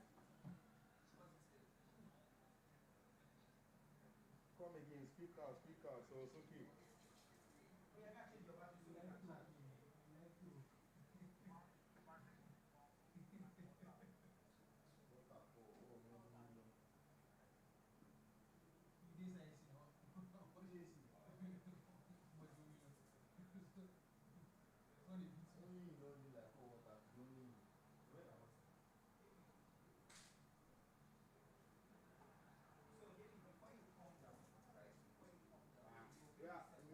Where are those batteries?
I want to confirm if that one is working perfectly with what you have there. That's David. David, is your song gone off? Let's get the party started. David, I didn't hear you. What did you say? Kusuosuke. Where is it now? Kusuosuke. David, talk now. What did you say? What did you say?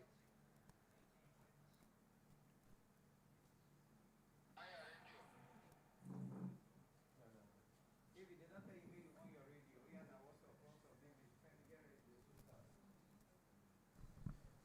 Welcome back to the Nigerian Super League. We're moving into the second inning of this encounter between the Middle Belt Tigers and Western Dolphin. A competitive first inning has set the stage nicely, and now the equation is simple. The Tigers have a target in front of them, 130, and the Dolphins have to defend that very total. Everything now comes to execution under pressure, with both teams knowing what is at stake and what so much to lose. For the batting side, the Middle Belt Tigers will be looking to approach this game with clarity and composure, ensuring that they don't fall below the required strike rates for a victory.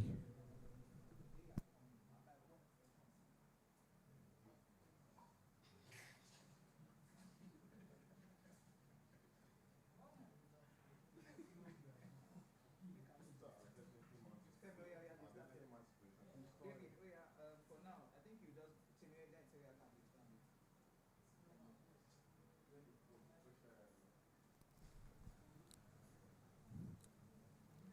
Opening bowling for the Western Dolphins, it will be Odekwe Chimele. And for the batting partnership, at the non-strikers end will be Solomon Chilemaya, as he's being paired with Samuel Okwara. Okwara, the strike and batter.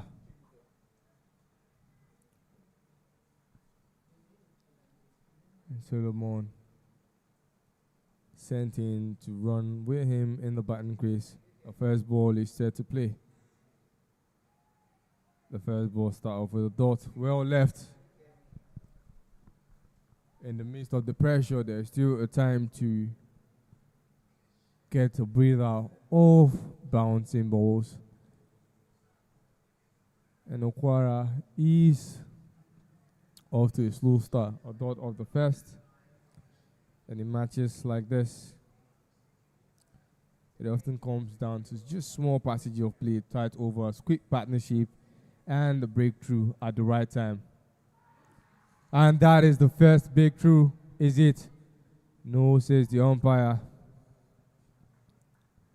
There wasn't a contact in, but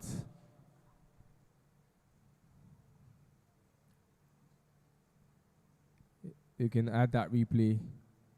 There was an attempt, but that ball was angled out way too far from the ball's reach, and a dot ball. And the breakthrough for either side is still yet to actualize.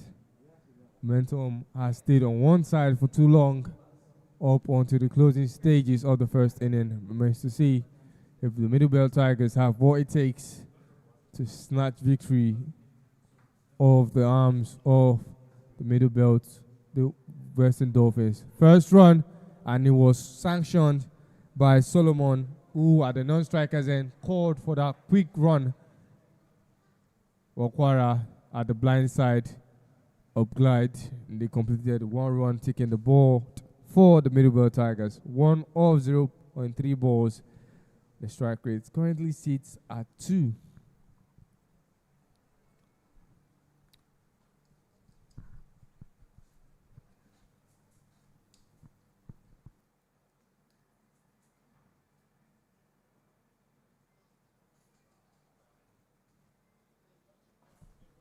flicks, but no distance is covered by that ball as that ball is dotted.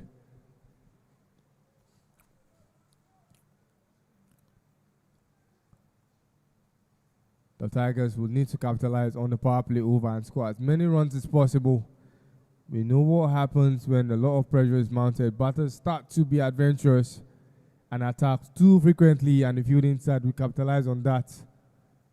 And wicket will fall. Big bounce and takes himself away from that dangerous spot. There is another dot ball. Only one run has been actualized so far, and 5 balls have been bowled by Udekwe.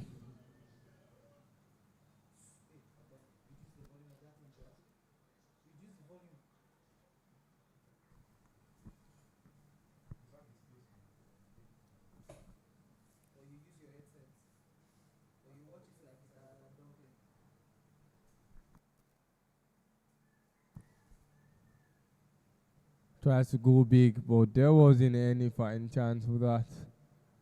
As by signal by the umpire, giving the wicket keeper couldn't hold on to that ball. 2 runs already, it is on the board for the Middle Belt Tigers. Yet to lose the wickets after 1 over is completed.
At the Court of Appeal end, it is another bowler.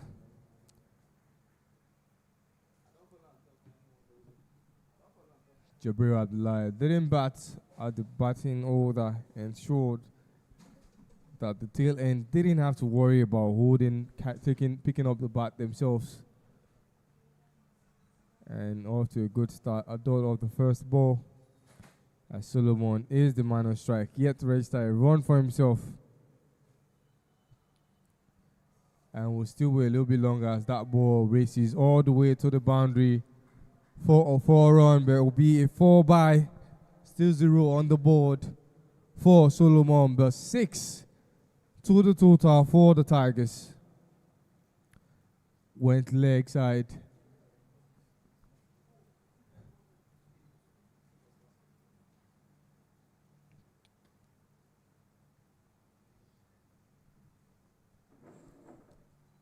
The Dolphins seem to be doing something right, and that is why the runs haven't really been that quick, been that much. Advanced, but played over the ball, narrowly escaping the wicket as that ball just slightly out of the off stump.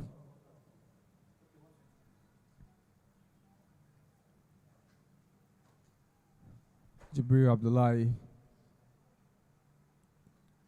Decent start. Size that 4 by, still yet to be played off the bat.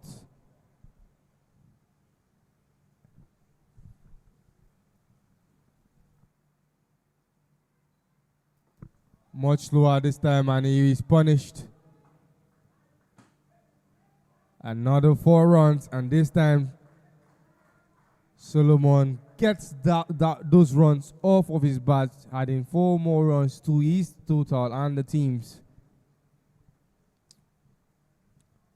Jabril Adelaide, who had started off explosively, decided to come slow for the very patient Solomon, who saw the slow ball and made it go to good use.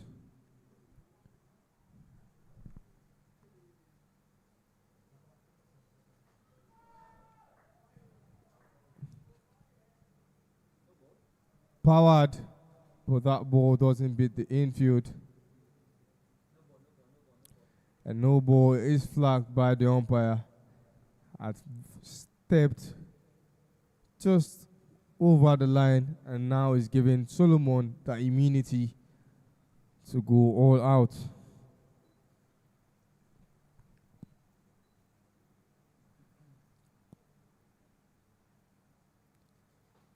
And he's put that to good use. One bounce four into the deep mid-wicket region where there was no field up being placed.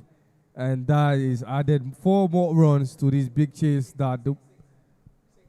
My corrections, that is actually a maximum, the first maximum of this second inning.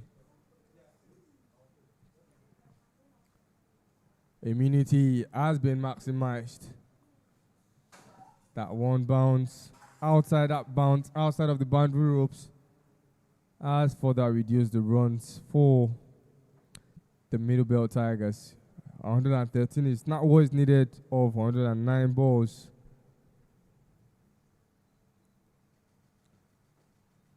Front foot plays it into the gap, exploiting the power play as he should. It is back-to-back boundaries, 10 runs of the last 2 balls. And Solomon, who hasn't really been finding his rhythm earlier on, now has 14 of the last 10 balls faced. It is 21 after 2 overs for the Middle Belt Tigers. There's that replay, that bounce already seen. The shot on good length bounce was already seen as that ball slowed down in time in the air and waiting, just beckoning on the bats of Solomon to send it beyond the boundary ropes. 21 for no wickets lost and 2 overs completed.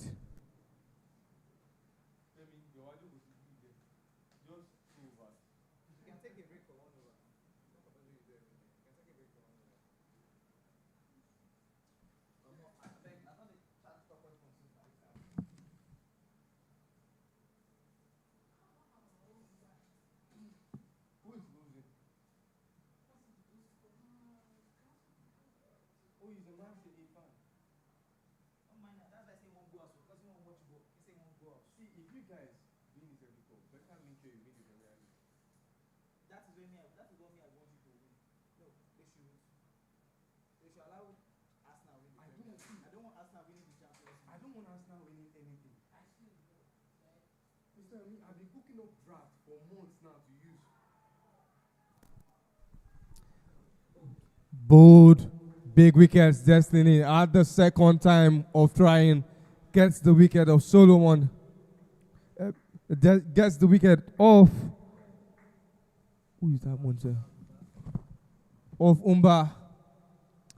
And very quickly, the captain, who took 2 wickets in the previous inning, will come in at number 4. There is that wicket again. Already that ball swung in the air, and late presentation of the bat saw that wicket and the Bills dislodged. And roots away, the team is already off to an explosive start. 109 is what they have over 107 balls, and they will need to do even better in this power play over, maximizing every opportunity that they can get. The Western Dolphins and Middle Belt Tigers are both having their moment, and this is what makes this such an compelling encounter. Momentum has not really stayed on one side too long, as sometimes it's looking like the Western Dolphins are in dominance, and the other times the Middle Belt Tigers just pick up that baton. There's been a rotation of momentum, but one thing is certain, only one team will pick up the victory at the end of today.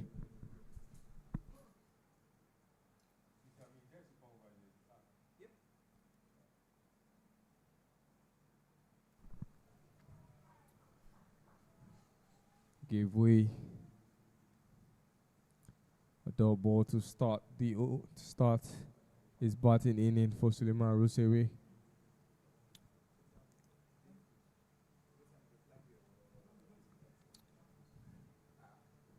Wouldn't want to bowl that kind of same type of ball to Rusewe, very well known for punishing full length balls and also outside of off. That was a wide, and Suleiman wouldn't buy it and will wait for another chance to register a run on the board for not just himself, but for the middle belt Tigers. They look to chase down on the runs in there. Now it's 108 after that extra of 106 balls.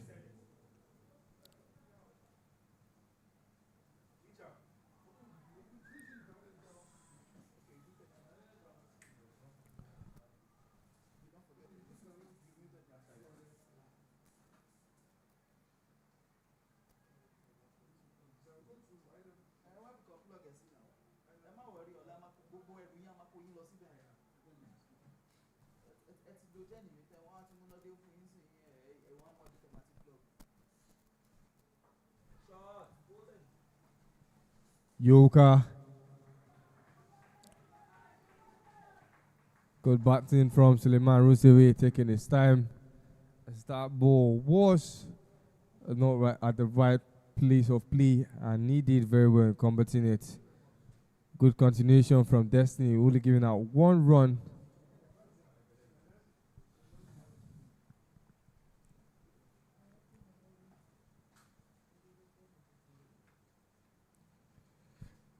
Destiny, the only bowler that hasn't considered too many runs in this innings.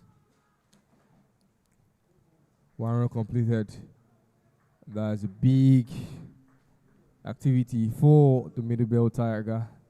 The runs have slowed down, certainly.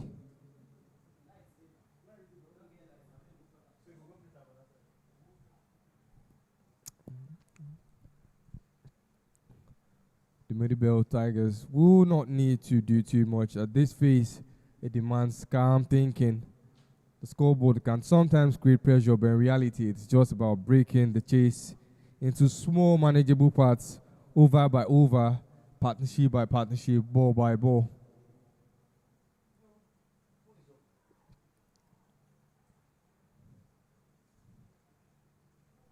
On strike, registering 14. And now 15 of 11 balls. It is the end of the third over. 24 on the board it is for 1 wicket.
I didn't say sound, I said sound.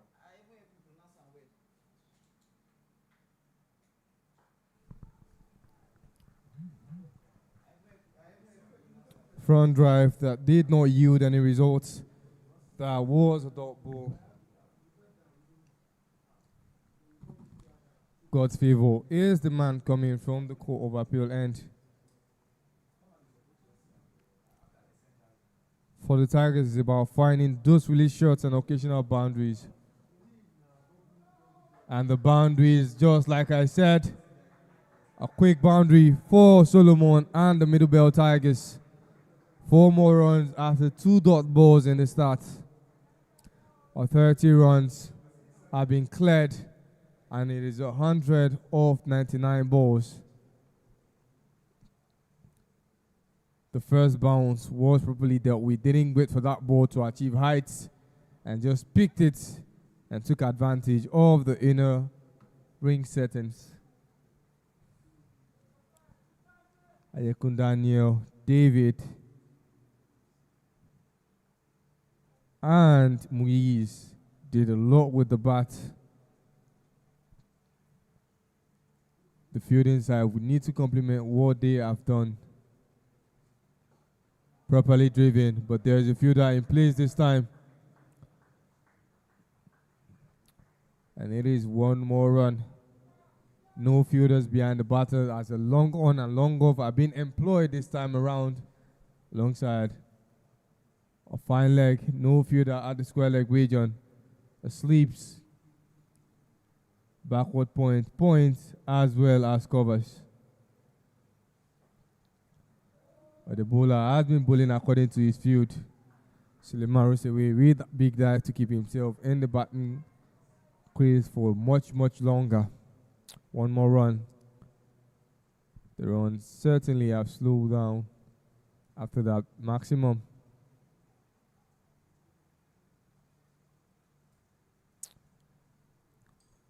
Dots of the first 2 balls and 8 runs of the next 3.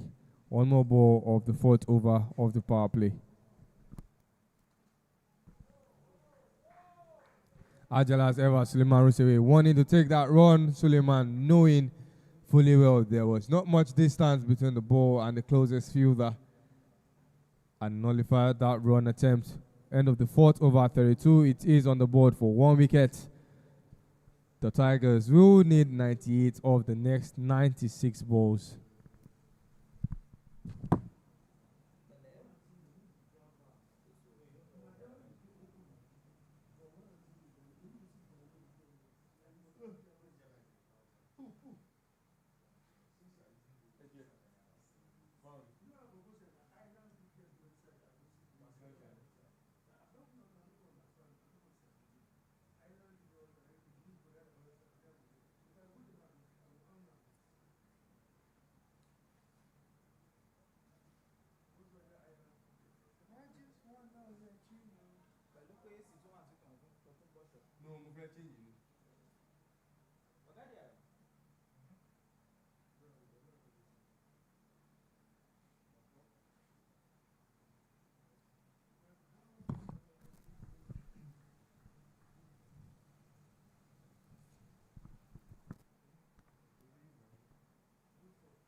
Unless you don't comment it, the commentator comments it will do. Yes, I don't have a birthday party.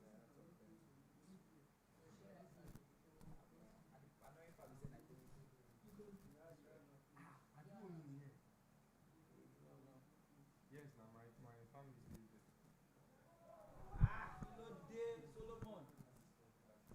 Flicks to the leg side, but there is a fielder in place. There is no chance this time in the bowling over of Hidekwe.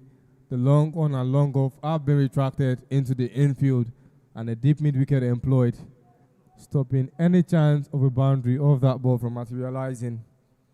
The Dolphins will be aiming to squeeze this game through dot balls and control bowling, not necessarily searching for wickets off every delivery, but holding enough pressure that when mistakes eventually happen, they will be there to capitalize on it. Dot balls are taking much longer to materialize as Suleiman Rusewe cuts back ball, square cuts it beyond the infield.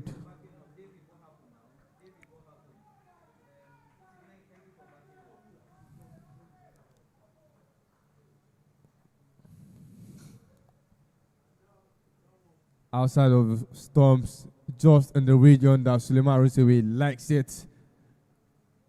Served on a platter and consumes it. It does. 92 runs off 92 balls needed now. We are level on balls and runs required. And that will stretch a little bit longer. Tightly bowled. Suleiman, late reaction. Couldn't keep up with the swing. And he has to walk back. Desperate times call for desperate measures. And Idekwe has capitalized on that batting decision from Suleiman Rusewe. Solomon still in the batting crease. And there is that wicket, that pitch, and then swings in. And Suleiman Rusewe didn't have any chance, wasn't given any chance to make corrections. It goes out with less than 10 runs to his name, 7 off 9 balls faced.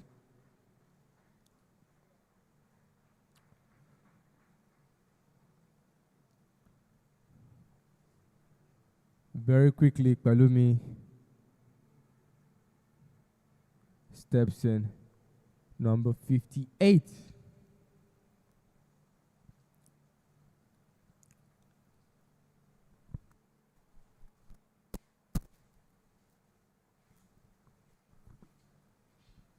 Tactical decisions being made by the Dolphins is paying off.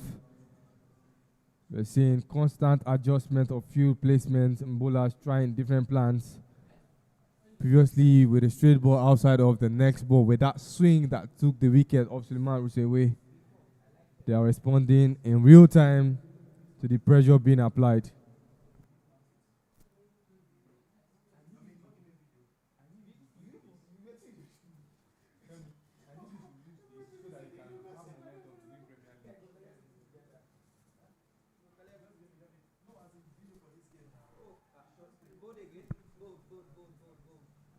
Just stays there and stares in disbelief. Kalumi cannot believe what he's seen as he looks back and sees that his bills are no longer at the initial place of placement.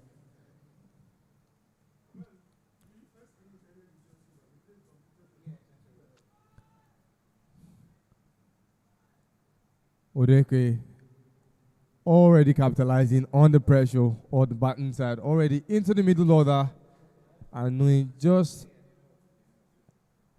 how necessary this is. It is going to be a long day for the Middle Belt Tigers if they want to look for any chance of winning this game. It is an end to the 5th over. One more to the power play is rounded up. 38 sits on the board for 3 wickets lost.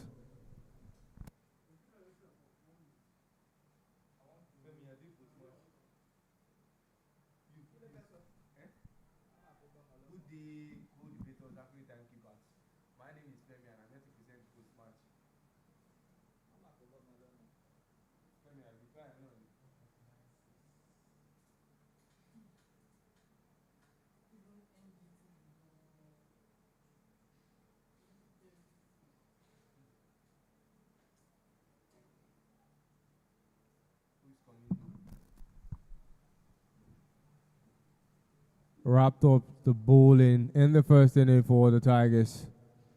And that's coming at number 5. It is a Gusa Backshaw.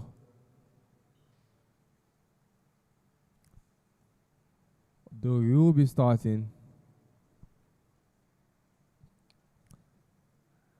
at the non-strikers end.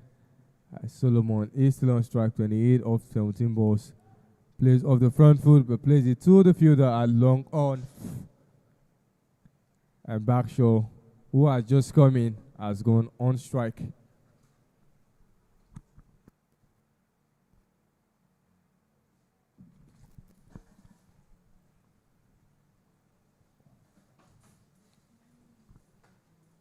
There is still the power play, the final over of the power play, where we see an extension of field settings, having more fielders outside of the 30-yard. And by that time, singles probably will not do it, but as it looks, 91 needed of the next 89 balls. There's still a fighting chance for the Middle Belt Tigers, as long as wickets are still at hand. Kicks it to the leg and makes the decision to go for one. Successful, and Backshaw off strike as soon as he comes on strike. Gottero is currently on 2 of 2 ball deliveries in this over. Both teams know what's at stake in this Nigerian Super League. Every win builds confidence, every performance builds momentum, and every match adds to the identity of this league. That would have been a run out if there was contact of God's favor on that ball. His Backshaw was in a haste for a run. No run there. And play will certainly resume. First dot or this over for God's favor. 3 wickets down for the Middle Belt Tigers.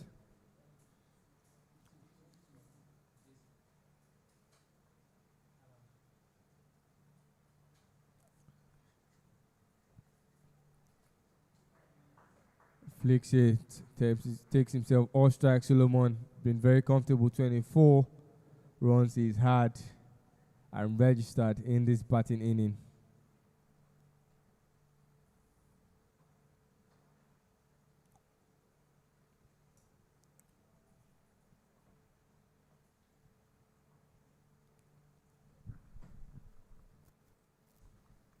Agusa Backshaw on strike for the second time.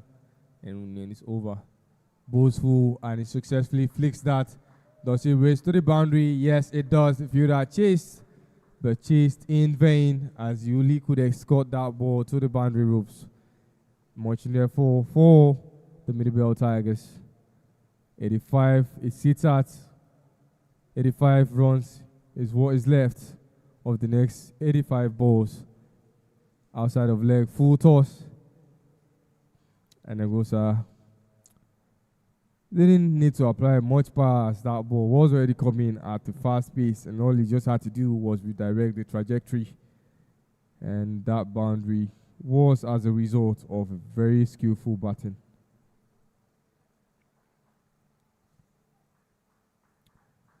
No run.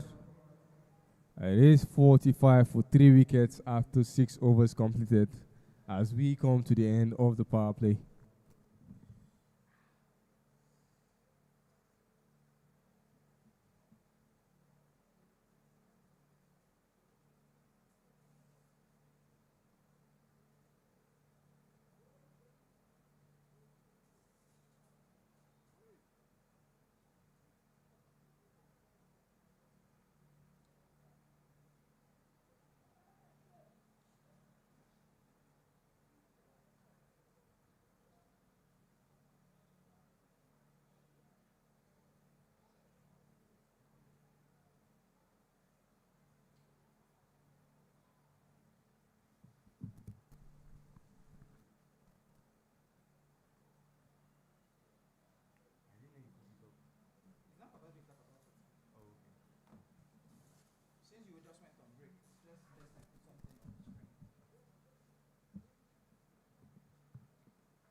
Sheson Adedeji from the pavilion end.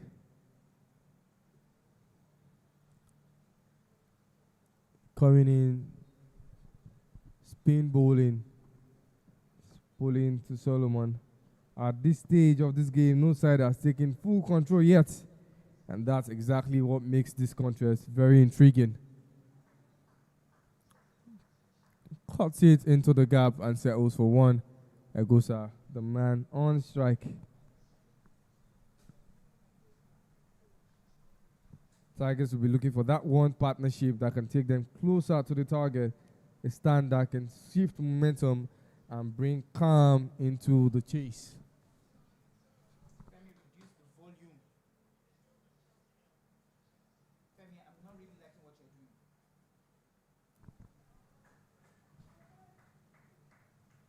Still yet to see any forward shots from Backshaw as he, on 4 separate occasions, has tried to flick to the leg region. Successful on 3 attempts out of 4 as he is off strike almost as soon as he went. Solomon on strike against Session Adedeji.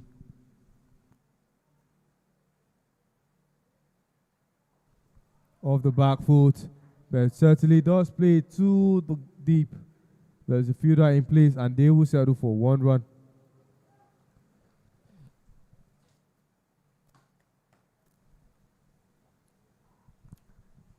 "82 needed of the next 81 balls, 48 after 3 wickets lost. This game has been evenly balanced.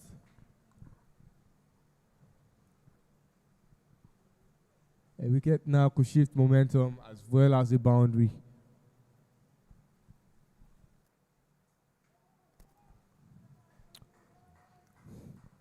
The first front play by Egosa Backshaw in this match didn't yield a run, and he might have to resort to flicking to the leg side for that space.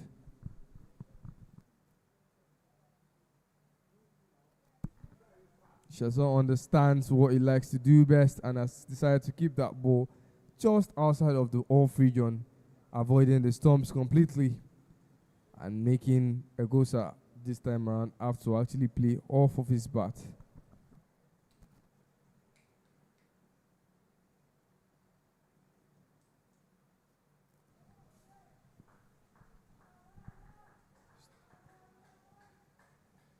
Off his bat he plays, and 100% strike rate he maintains. It is an end to the 7th over. 48 sits on the board for 3 wickets lost.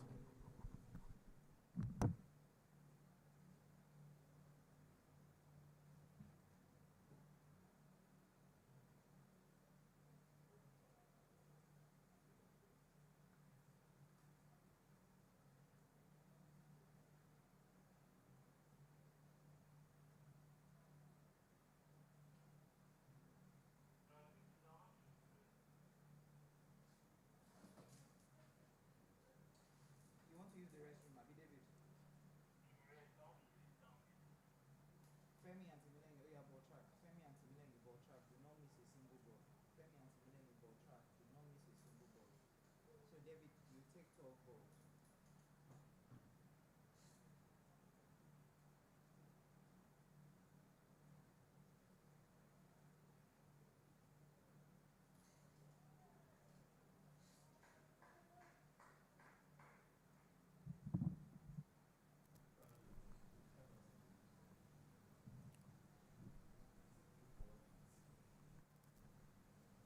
Like you said, momentum has been shifting. At some point, it looks like the Tigers are level on balls, and other times, the Dolphins are keeping the balls far off the balls needed.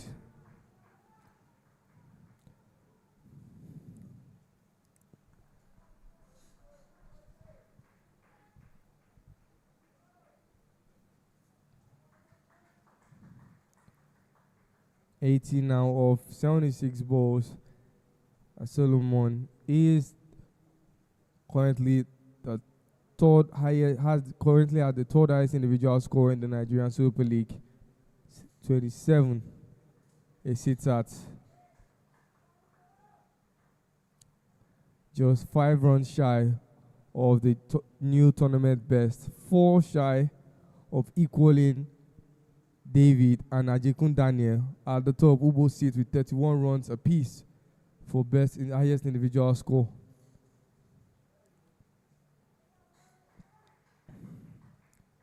Now finding his rhythm, God's favor. 2 back-to-back wides. Hasn't picked up a wicket yet.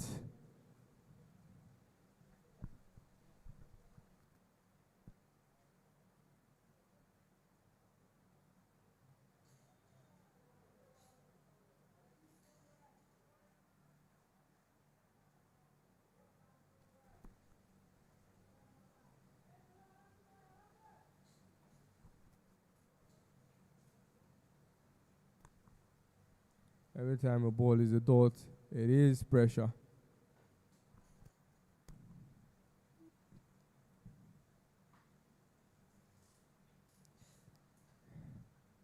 And now takes himself off the strike. There goes you come in and play from and bat from the pavilion end. Seems like it.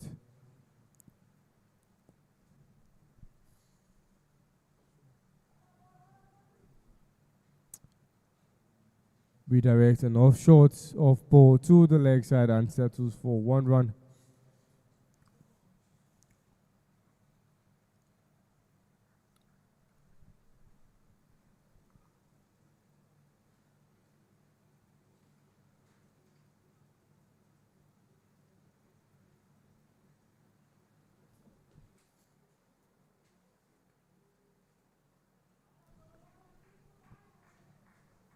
Played off of the back foot, but wasn't in no way going to beat Ajakun Daniel. It is 55. The board finishes on after 8 overs completed with 3 wickets lost.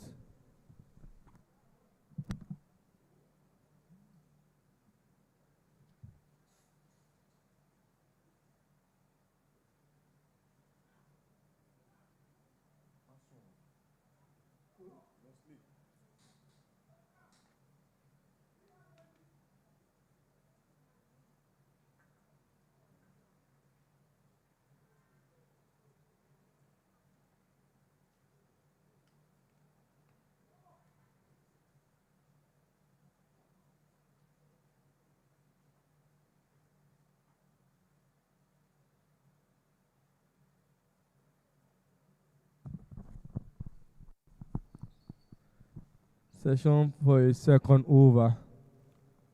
Coming from the over started at the pavilion end.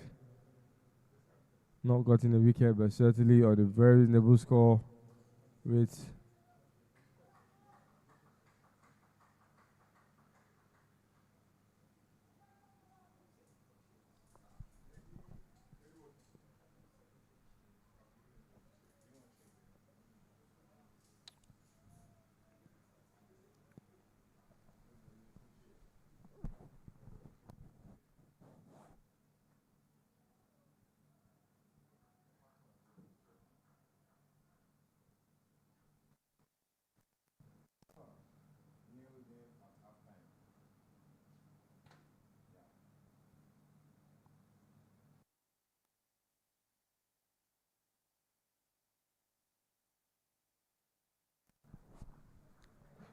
that was a chance for a single and they took it. Solomon, who is currently on 30, 2 runs shy of posting the individual best score in the Nigerian Super League. Egosa, by the way, is on double figures for the Tigers. Beautifully played, but doesn't find the gap. As that covers, dealt with that ball appropriately, making sure that ball doesn't travel beyond him and therefore delaying Egosa's dream.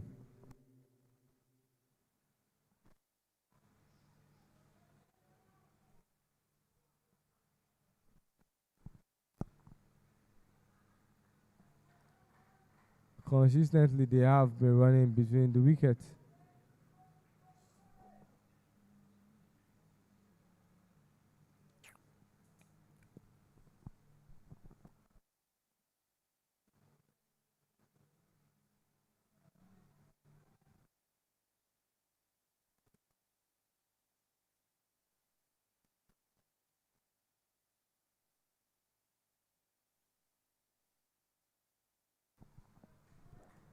Big miss by the wicketkeeper and giving them a chance to capitalize on it. It is 60 on the board for the Middlebelt Tigers. They need right now is 70 of the next 66 balls.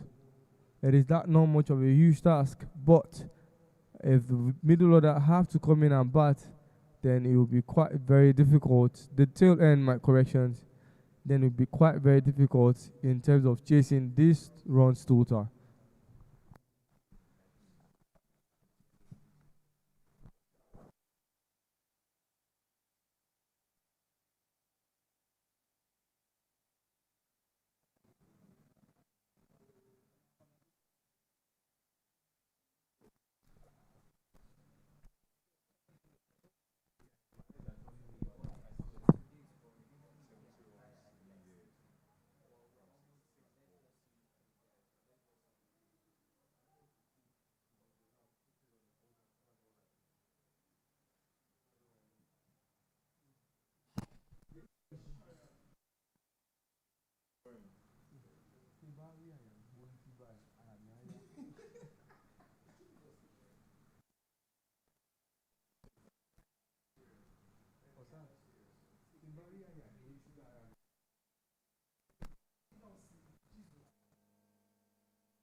Destiny cry for the second wicket was obliged by the umpire.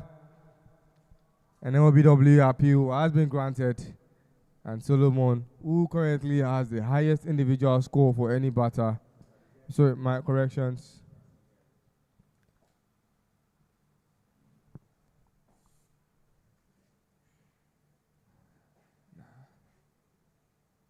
An LB appeal that was granted by the umpire. And now Solomon will walk back to the pavilion. Not having really done the job, he's done quite a good job for the team, but that is more far from what they need right now. 5 balls behind on runs needed. They need 70 of the next 65 balls now. And that means all hands on deck. For every wicket that falls, it mounts more pressure. David has come in his place. Agosa still in there. 10 of 12 balls faced. A huge task at hand for the Middlebelt Tigers. And looking to complement what the batters have done. With 4 batters getting into double figures for the Western Dolphins. The fielding side will have to do a lot of work to complement them and keep that game, pick up their very first victory amidst 4 other games. Mind you, this is a round-robin fixture, which means that no team gets the opportunity to play each other twice, except in the knockout phase. Other than that, every team only gets to play each other in the round-robin just once.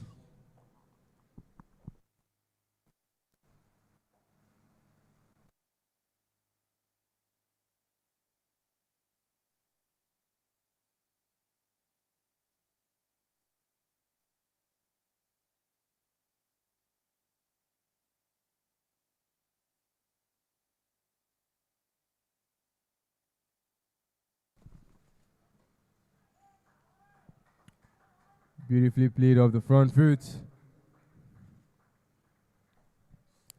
As David takes the run for himself. And the Middlebelt Tigers, 1 run for David. Agosa Backshaw. It will be on strike.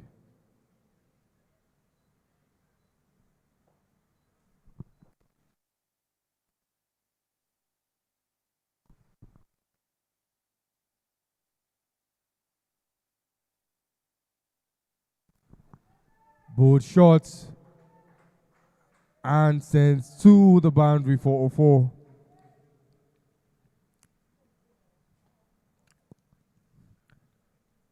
The ball shot to the height was determined, and what was remaining was for a proper send-off. Good, beautifully done by Agosa. And that is 4 more runs for the Tigers. 65 now of the next 63 deliveries. A huge task, but not too much and not too demanding, as they as well need this much victory.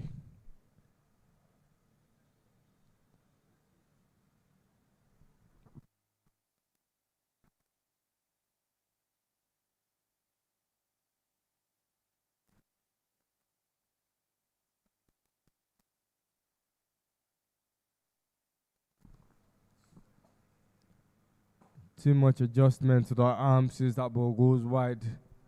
Good stop by the wicket keeper. And it is 66 on the board. For 4 wickets, it still sits at. And now the judgment giving that extra boost in their chase. Previously was 65 or 63, now it sits at 64. or 63. Just one run shy of equating the runs and balls. 63 or 62 right now, as they are already almost into the middle of this game.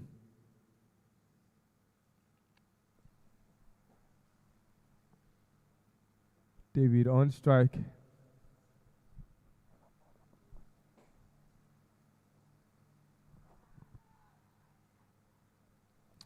Didn't see the ball. Luckily, didn't try to ignite a run, as that would have seen another wicket for the Tigers.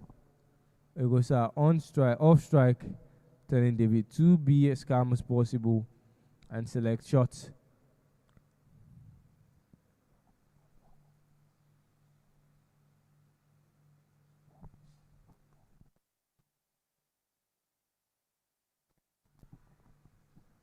Punched forward. A late movement from Egosa. That would have been a wicket, as Egosa did not call for the run and wasn't really ready to attempt for it.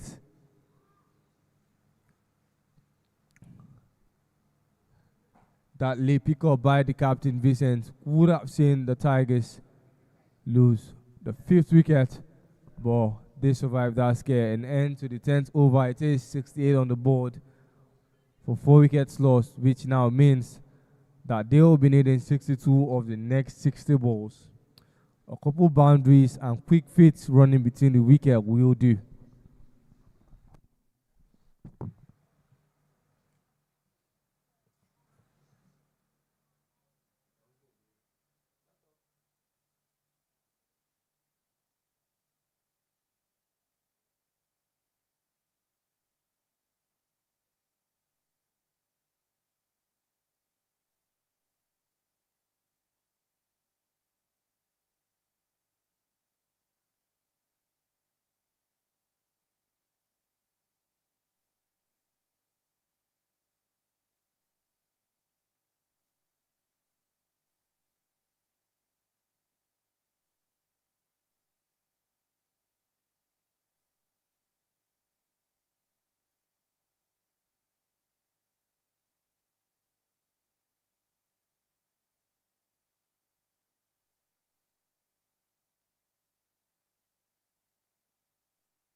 Caught it beyond the reach of the wicket keeper, and they couldn't get more than one run off that ball. The Middlebelt Tigers.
At this stage of the chase,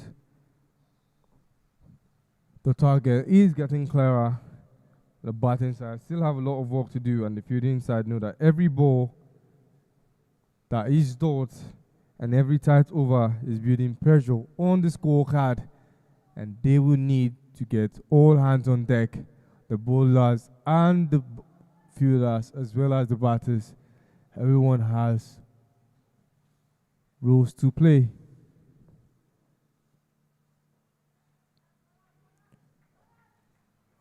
Already at his favorite end, it is Backshaw. It goes 59, 58 of the next 54 balls is what is needed for the Tigers. And already an end to the 11th over as it stands. It is 72 on the board for 4 wickets lost.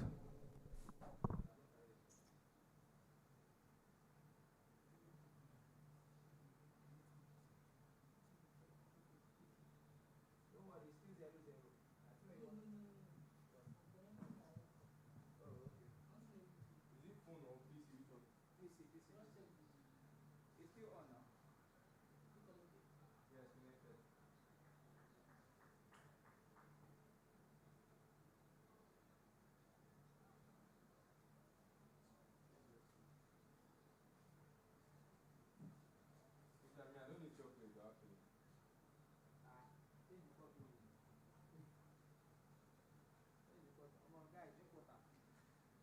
This year on our bread, even in my mind, carry on.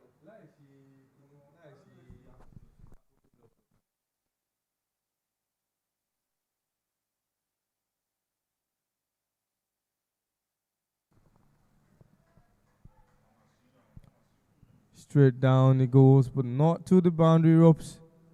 The runs have slowed down, but good start to make sure that the board is ticking. Vincent Adewoye has finally taken charge of the ball, the captain. They didn't have enough contributions with the bat, and now look to do a little bit more tidying for the Dolphins.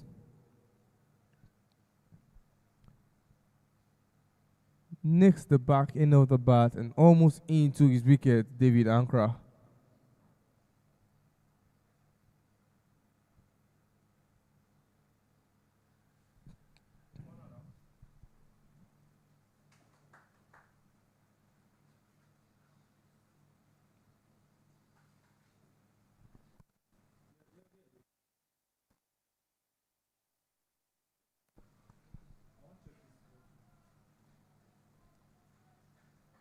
It is no longer about just building an inning, it's about managing the chase and picking the right moments to take risk and ensuring that they don't fall behind the required run rate.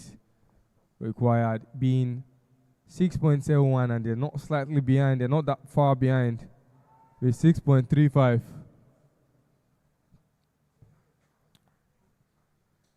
Not pleased with that result. It's that ball raced toward the boundary and towards the fielder in that position.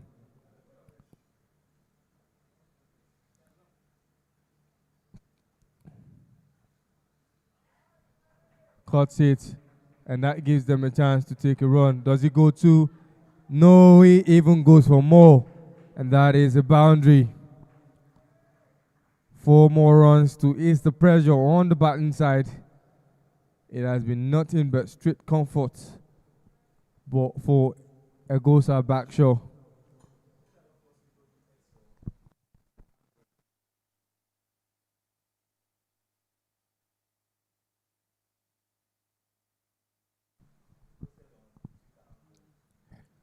Just sneaks it beyond the reach of the wicket keeper, and they gave a very big chase as they couldn't do much there in that stead. And then look at this ball again. No run off the last ball of the 12th over. 52 is what is required of the next 48 balls.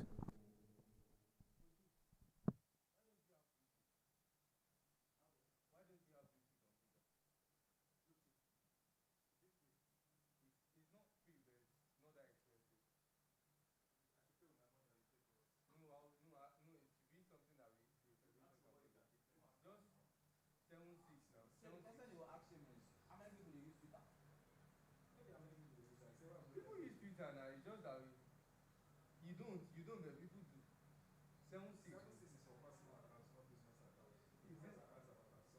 No, depending on the bag you're buying for.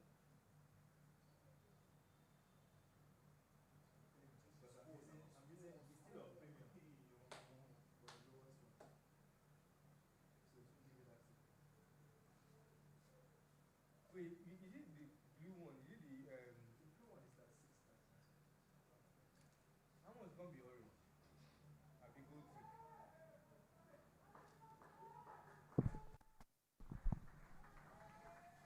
This game will go down to the wire.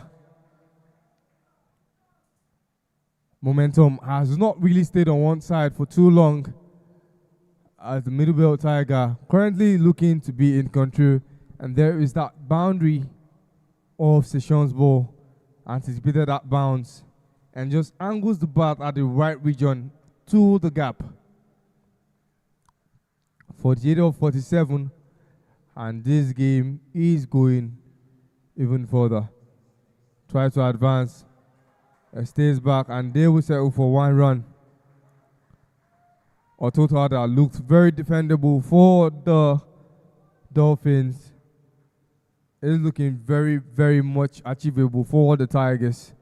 Egosa with a slow start and now back at a 100% strike rate. David Ankara is doing his own fair share with the bat. Still outside and still yet to come into bat is Abolari Abdul Rashid. But right now, what matters is what these two contribute, and they're off to a good start as it looks.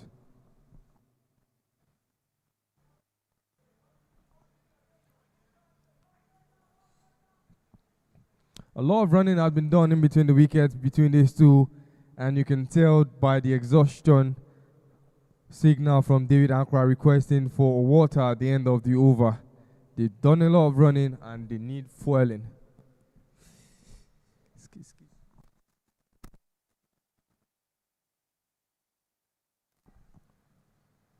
Adjustments made by Agosa. Correction session. I decided to keep the ball more active on the stumps.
Good backup.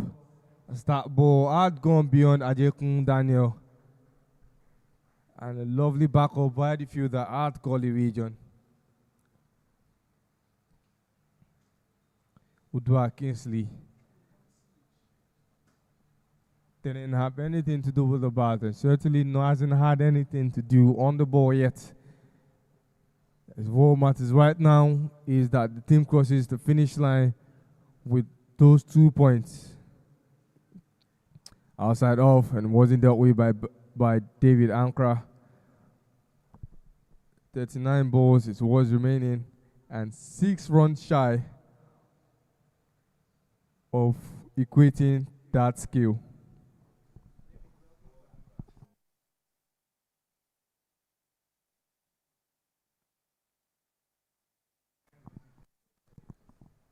What we're seeing right now is real tactical battle. It is more than just runs and wicket at this point. It is about dominance.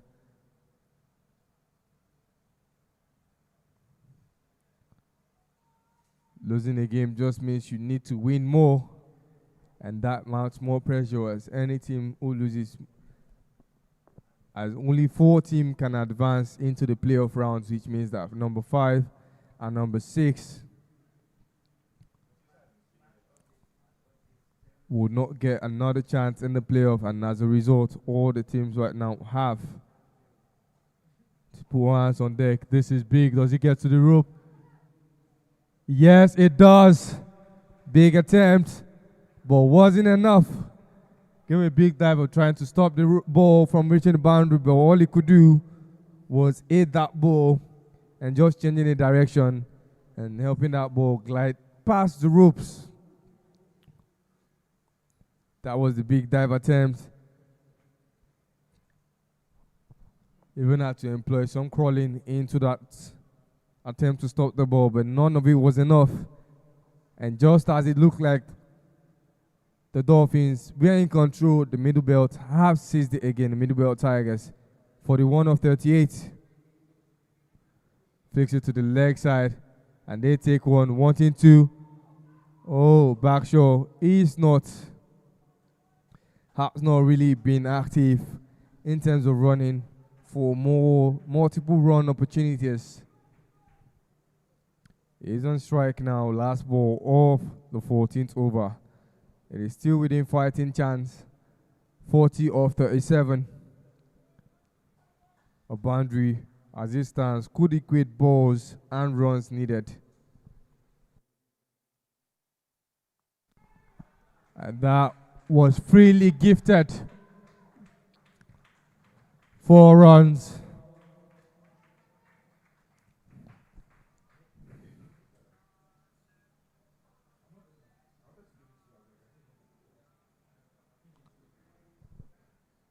Backshaw, we've seen Backshaw flick his wrist very often to the leg side region, and on multiple occasions has found the boundary in that stead.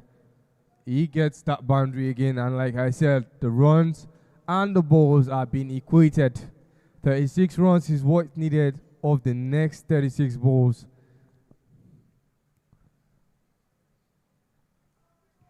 The Tigers yet to have a run to ball advantage, but they've been doing a very good job in making sure that the game goes down the wire.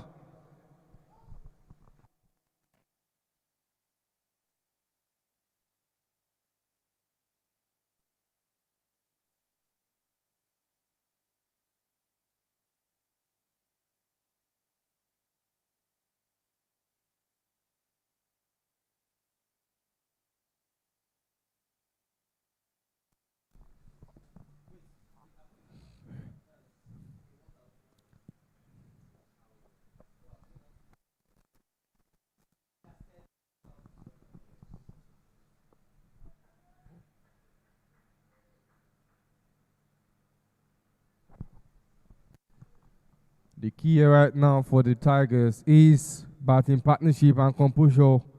One good over for the batting side can actually swing the momentum of this game.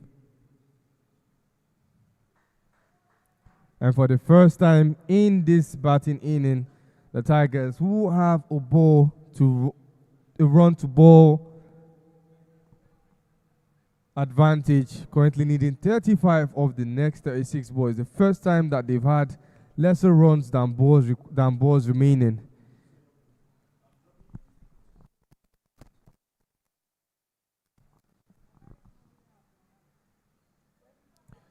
A back-to-back wides, and that gives them 2-ball advantage. Destiny, who has picked up 2 wickets already, is not looking to is looking to be under a lot of pressure as it stands. The field placements are good, but the bowler is bowling against the field setting, having to make the keeper shuffle to cover up. And now there is a run that materialized and make that 2. And now there is even a 3-ball advantage. The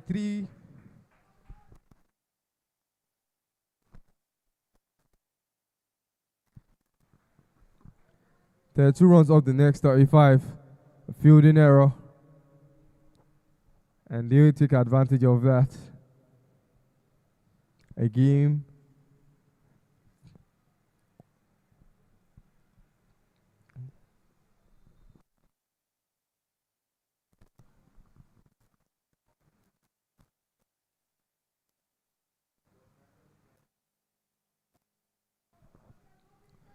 a side that was looking to build pressure is now seeming to be the one under pressure after those 2 early extras and 2 runs of the next delivery. 4 runs from just 2 balls bowled. And as it stands, the Tigers have 2-ball advantage. 32 runs needed of the next 34 balls, which puts them currently at 98. Beautifully driven. As they will only get 1 run, Udwa Kinsley at the deep, a long off region. Still 2-ball advantage. It sits at 4, the Middlebelt Tigers. 31 runs is what is needed of the next 33. A destiny. 3 balls, 2 bowl.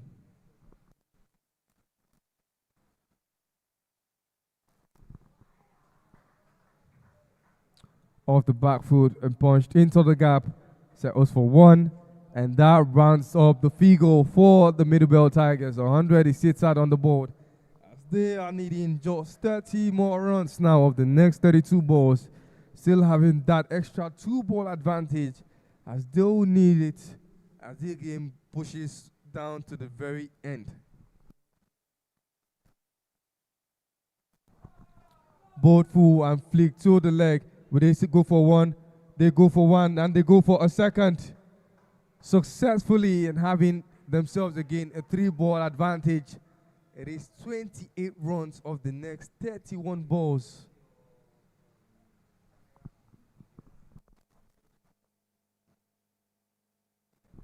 A lot of the time, momentum has shifted very quickly between both sides.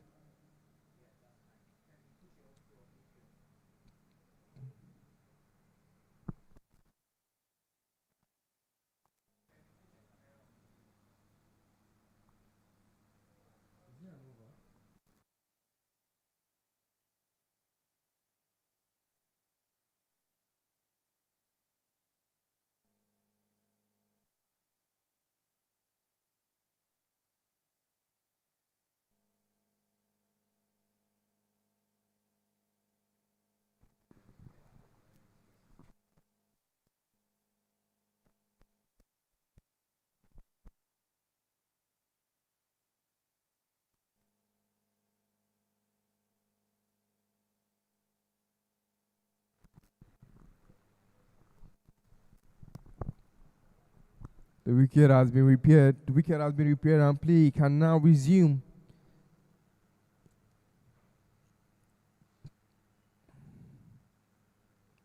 David Ankara on 21.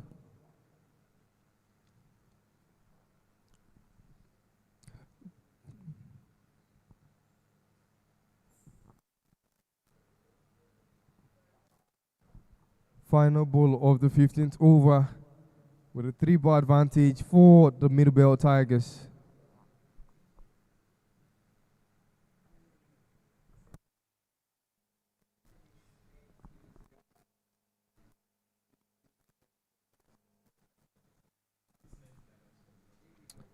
Last ball for Destiny.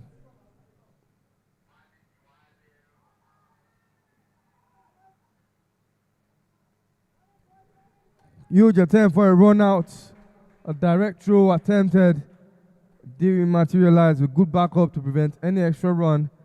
as they maintain their 3-ball advantages, 27 of the next 30 balls.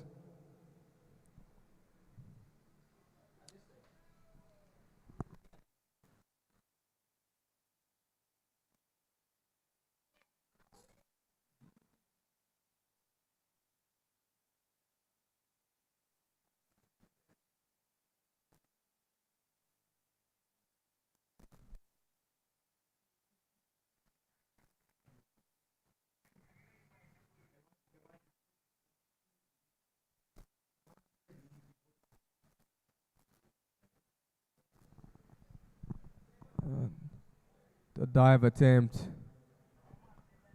from Backshaw.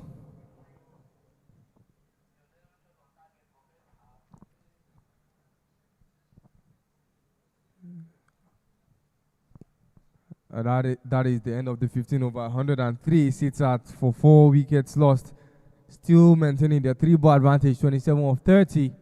And the Middlebelt Tigers, for the majority part of these closing stages, have maintained that domination, and they will need to remain on it to have that chance of picking up a much needed victory against the Dolphins.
It is still match day one, and as such, anybody has the chance to get into the records books very quickly.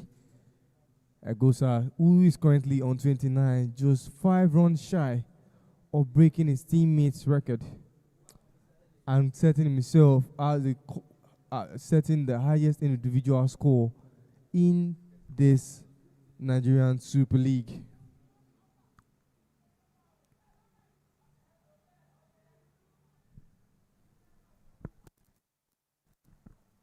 Showing his disgruntlement, Agosa asking why is there so much delay from the field inside.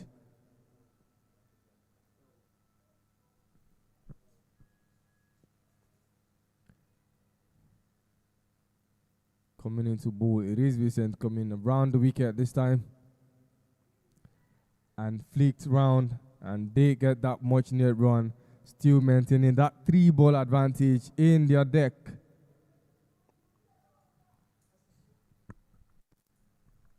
The boundaries haven't really been coming yet, but they've made sure one thing was certain, and that is that runs are ticking.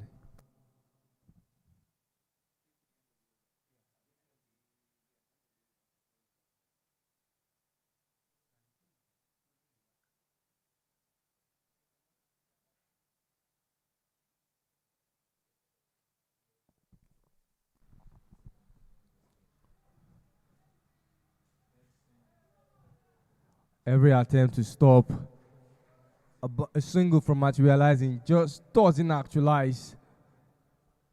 As Middle Belt Tigers have been consistent in maintaining that 3-ball advantage since coming down with runs needed, having more run advantage than balls. They've made sure that there's not been any parity in that state, and have made sure that they are on top in this pressure. Gapped, it went into, and 3 balls advantage is still maintained.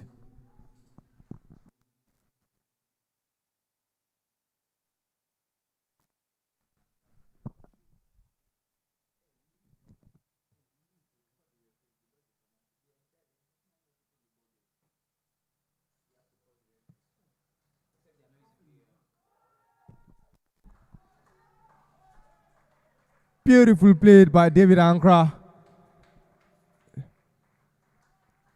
And now they have just more than 3-ball advantage. They've got 6-ball advantage. That they've got an extra over in their arsenal for the Midwell Tigers. Picked up that first bounce, that helicopter shot, sending that ball one bounce to the boundary for a 4.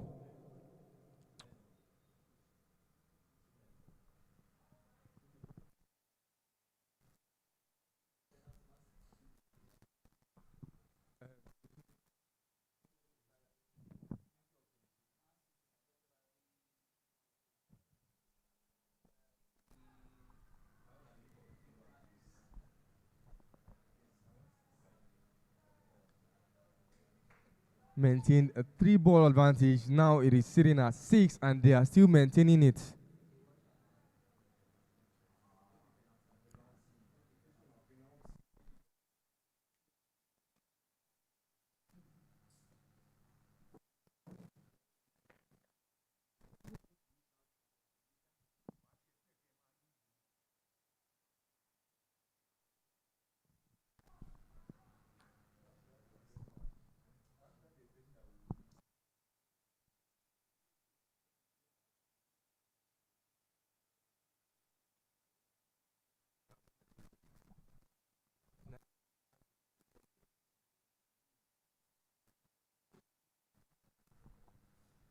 End of the 16th over. 112 is on the board for just 4 wickets lost.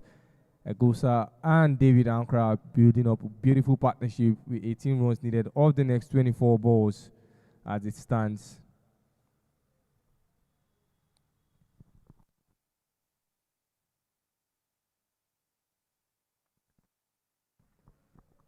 Both batters since coming in have been able to register quite a significant amount of runs on the board.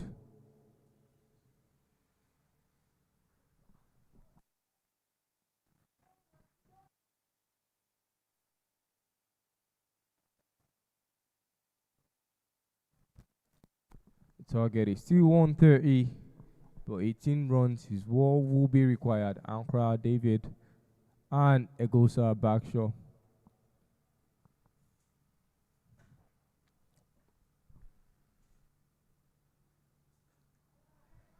Front foot driven, and that is one more run. The momentum has been shifting one time too many, and for the last time that it came to the table of the Middle Belt Tigers, they've made sure that that table stopped rotating, and they've held on to all the cards.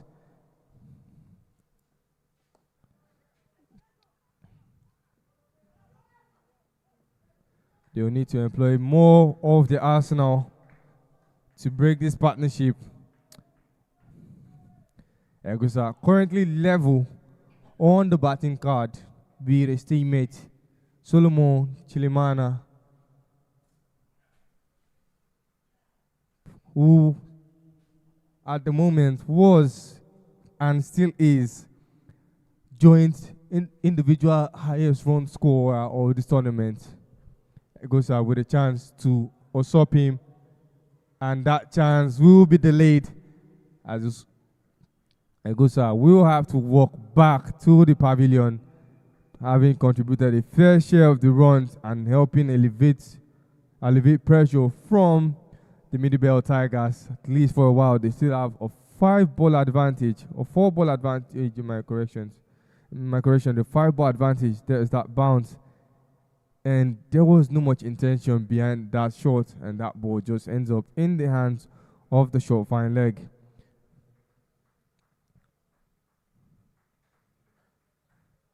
Umbudubim, the new man in, the number 16.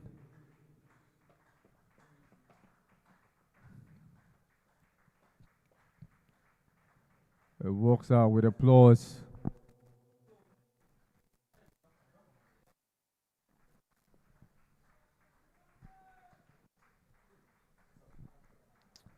"16 runs still needed, 5-ball advantage."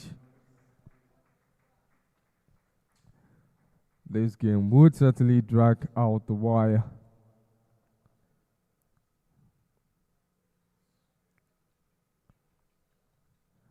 Odekwe picking up his 3rd wicket.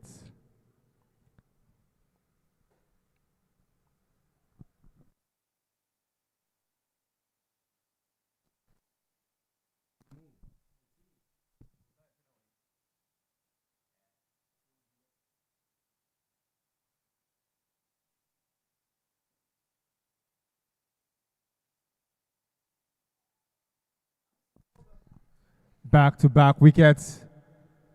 The left-hander was of no disturbance to Odekwe, who picks up his wicket. And now they have just 4-ball advantage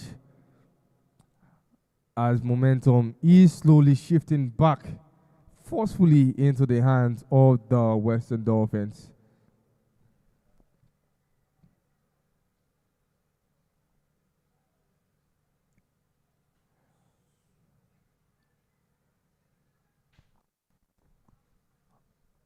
Looking back at that replay, a very good length, and the ball stayed low. Didn't come back that ball at the right angle and lost that wicket. A hat-trick chance, by the way, it is for Odekwe and Abolari Abdul Rashid, aka Bolt. We look to add another set of runs and help guide this team to the finish line. David Akra already on 28.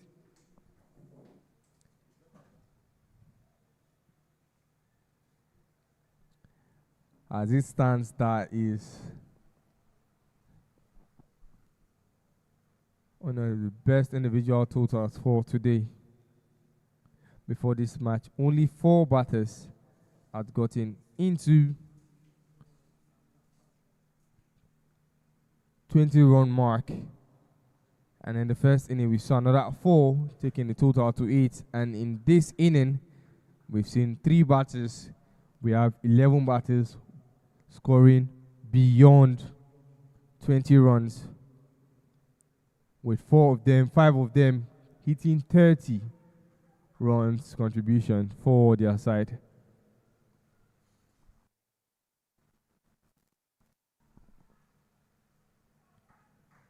Steady analyzing, but the call was made by Ankara, and Abolarin goes off strike.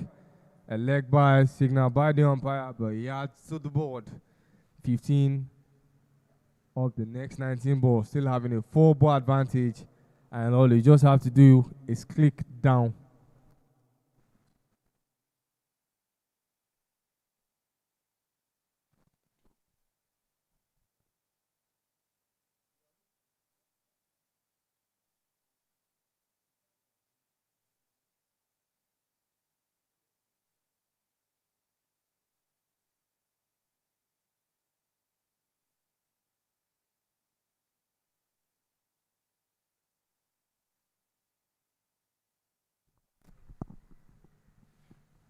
Odekwe to Ankara, 1 more ball.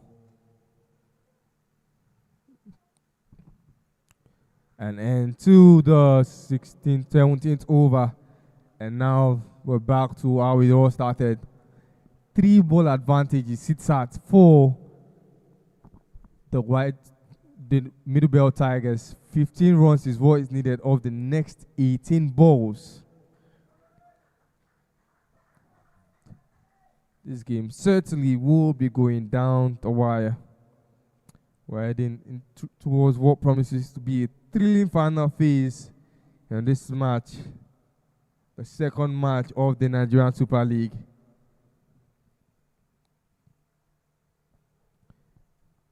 Field placements have now become more aggressive. Bowlers are now executing plans with better precision, and every delivery is carrying significant weight.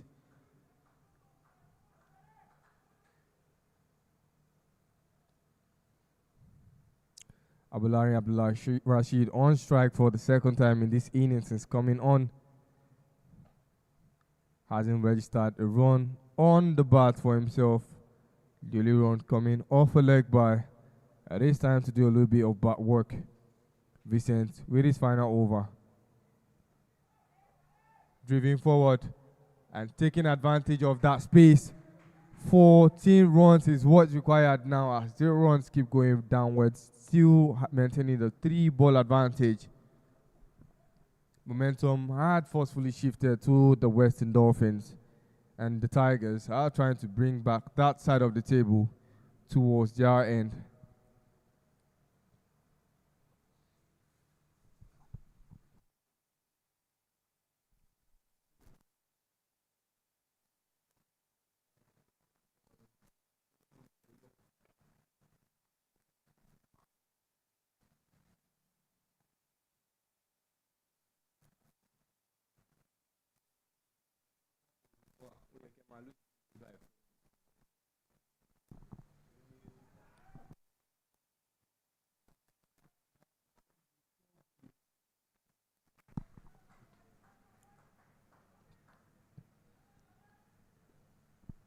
A dot ball as a quick run, and that is now sitting at 13 of 16 balls required.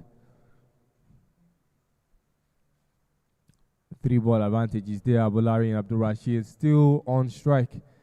The captain looking to win this game for the team once and for all. Hits hard on the deck, and Abulari did not really capitalize on that, finding the gap but not playing it beyond the reach of the extra covers. And still, while still maintaining that 3-ball advantage, it sits at 12 or 15 balls available. 118 it sits at. The boundaries are not coming, but certainly the runs are.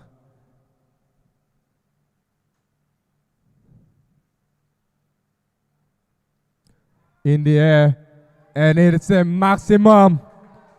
Now it is not just 3, it is more than that. With that 3, the remaining runs has been halved. 14 balls is what is available, meaning that they have an 8-ball advantage. It's been hitting out on the deck, it's been beckoning, and this time David takes advantage of that, not just scoring a big maximum, but putting himself on top of that chart, posting the best individual score of this maiden edition of the Nigerian Super League.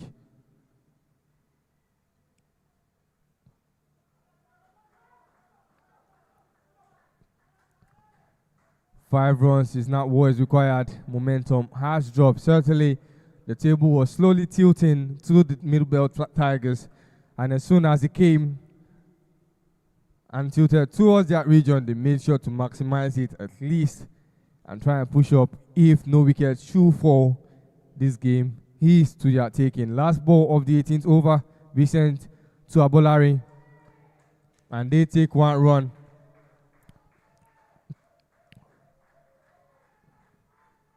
And end to the 18th over. It is 125. It is sitting at 126, my corrections, meaning that just 4 is what's required of the next 12 balls.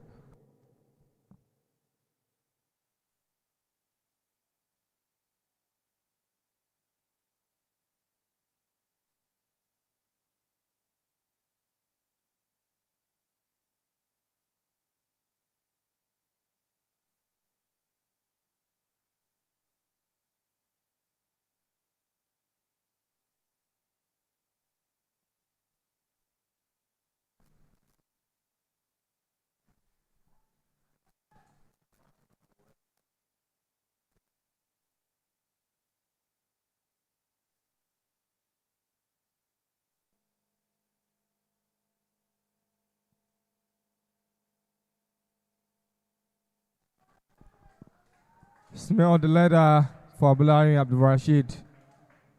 This game is already into the end. It's not about urgency now, it's about choosing the right balls and staying composed and finishing the game without putting and creating any unnecessary pressure. Still sitting at a 7-ball advantage for the Middlebelt Tigers. 4 runs is all that they require. That shouldn't be too much of a request. Back-to-back dot balls, and it now sits at 6 balls. Udekwe with his final bowling over.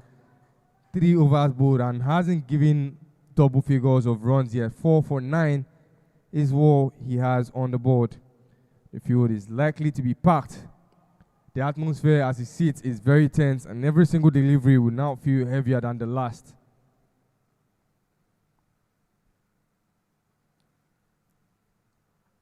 Three dot balls in a row, and this is where experience and clarity really, really counts. Knowing when to defend and when to rotate strikes. There's still a lot more balls. 5-ball advantage he sits at.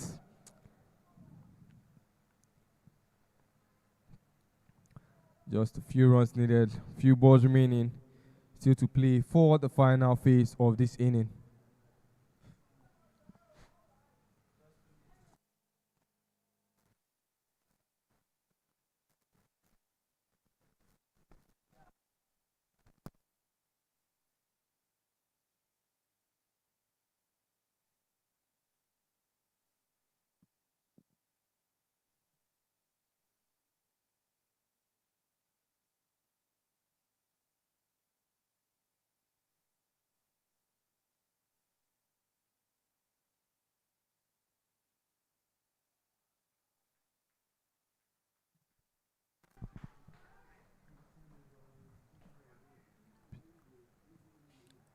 Leg by, but it would count. As it is just 3 now needed of the next 8 balls. It is not too much to ask.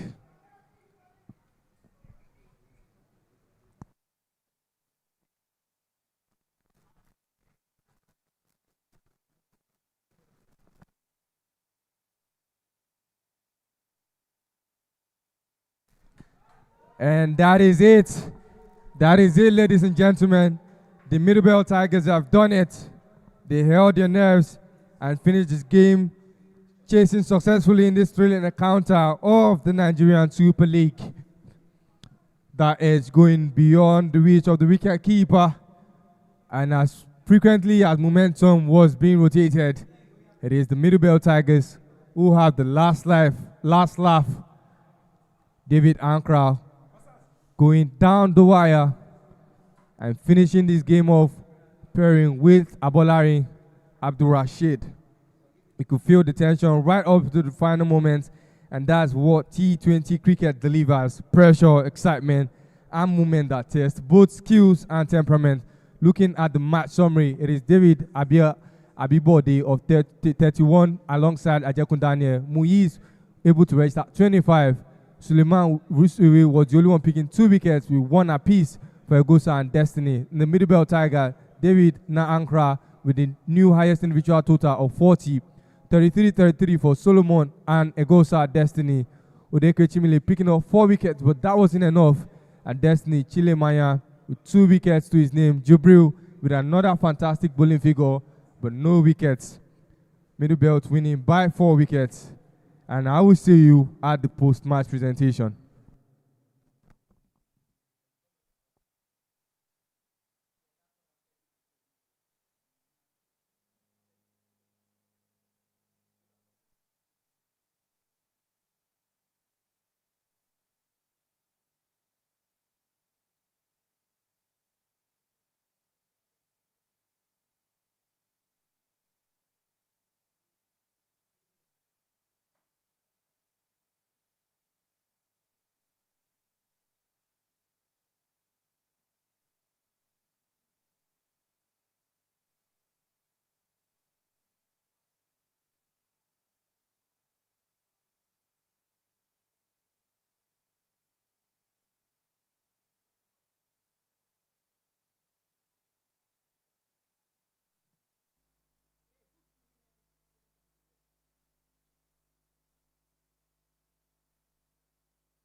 Sound check, sound check, sound check. Testing mic. 1, 2. Testing mic.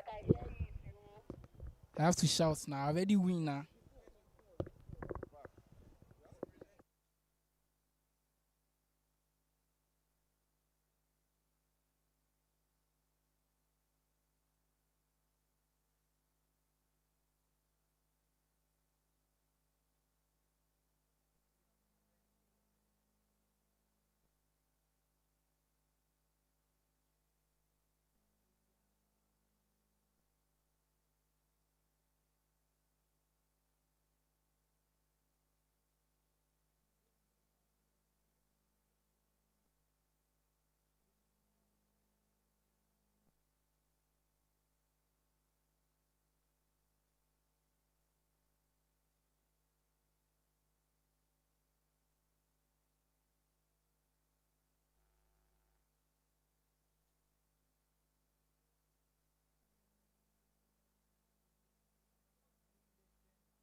Of the second game of today between the Middlebelt Tigers and the Western Dolphins. The Middlebelt Tigers were sent in to field first, having to come in the second innings to come and chase 130, having with the Western Dolphins putting up 129 on the board. It's a chase that was very, very successful.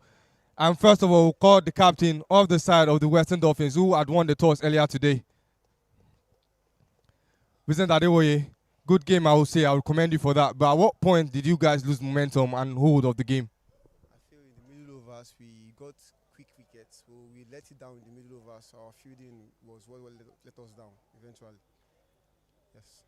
What are the positives that you would take from your team today's performance? I think the bowlers bowled really well. And then from the batting perspective, we had a very lovely start. Then in the middle too, the both innings got to us in the middle of us. So I think we just work on our middle of us in the both innings. Thanks. Thank you very much. And very quickly, we are going to call in the captain of the winners of the second game, the Middlebelt Tigers, Suleiman Rusewe. Suleiman Rusewe, your decision to go in and bat was not actualized, but you came in the second inning, and on that much pressure, there was a lot of switching between the sides in terms of momentum, but you kept your nerves and held on to win the game. How do you speak about your team's performance? Earlier on, it doesn't go our way, so I just talked to the guys that we should just keep our nerves and stick to the plan. And I feel 130 on this pitch is a traceable score, and which we have a solid batting lineup. And kudos to the guys trying to chase it. And to Western Dolphins, they bowled a couple of good overs, but just that they couldn't go their way. So I think my guys dominate them for now. You had a lot of wonderful performances from your players today, with 4 batters going above the 30-run mark. How do you speak about your batting order? For my batting order, that's what we have been expecting for each everyone. I think good to see guys from the top orders to the middle orders to hold the nerves and keep the innings going. So that's what we expect from everyone. Thank you very much, Suleiman. And very quickly, we are going to acknowledge the player of the match performance, somebody who came in with the bat registering 33 of 34 balls, and also with the ball giving out 24 runs, getting 1 wicket after 3 overs. And who is going to present that award is going to be Adelakun Ramon to Egosa Destiny.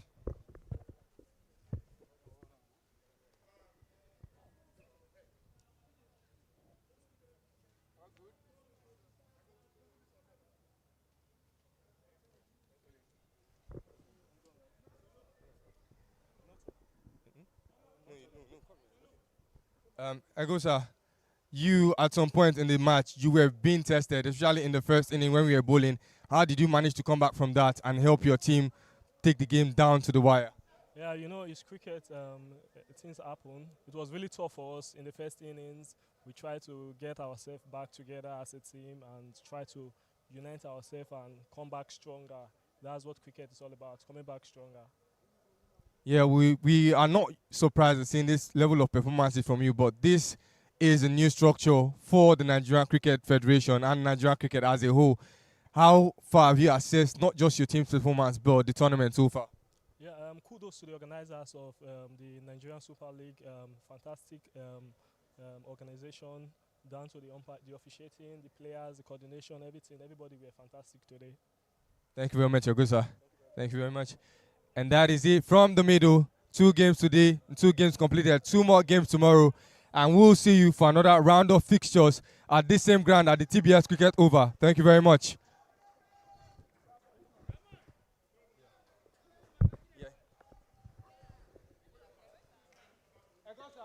I got her.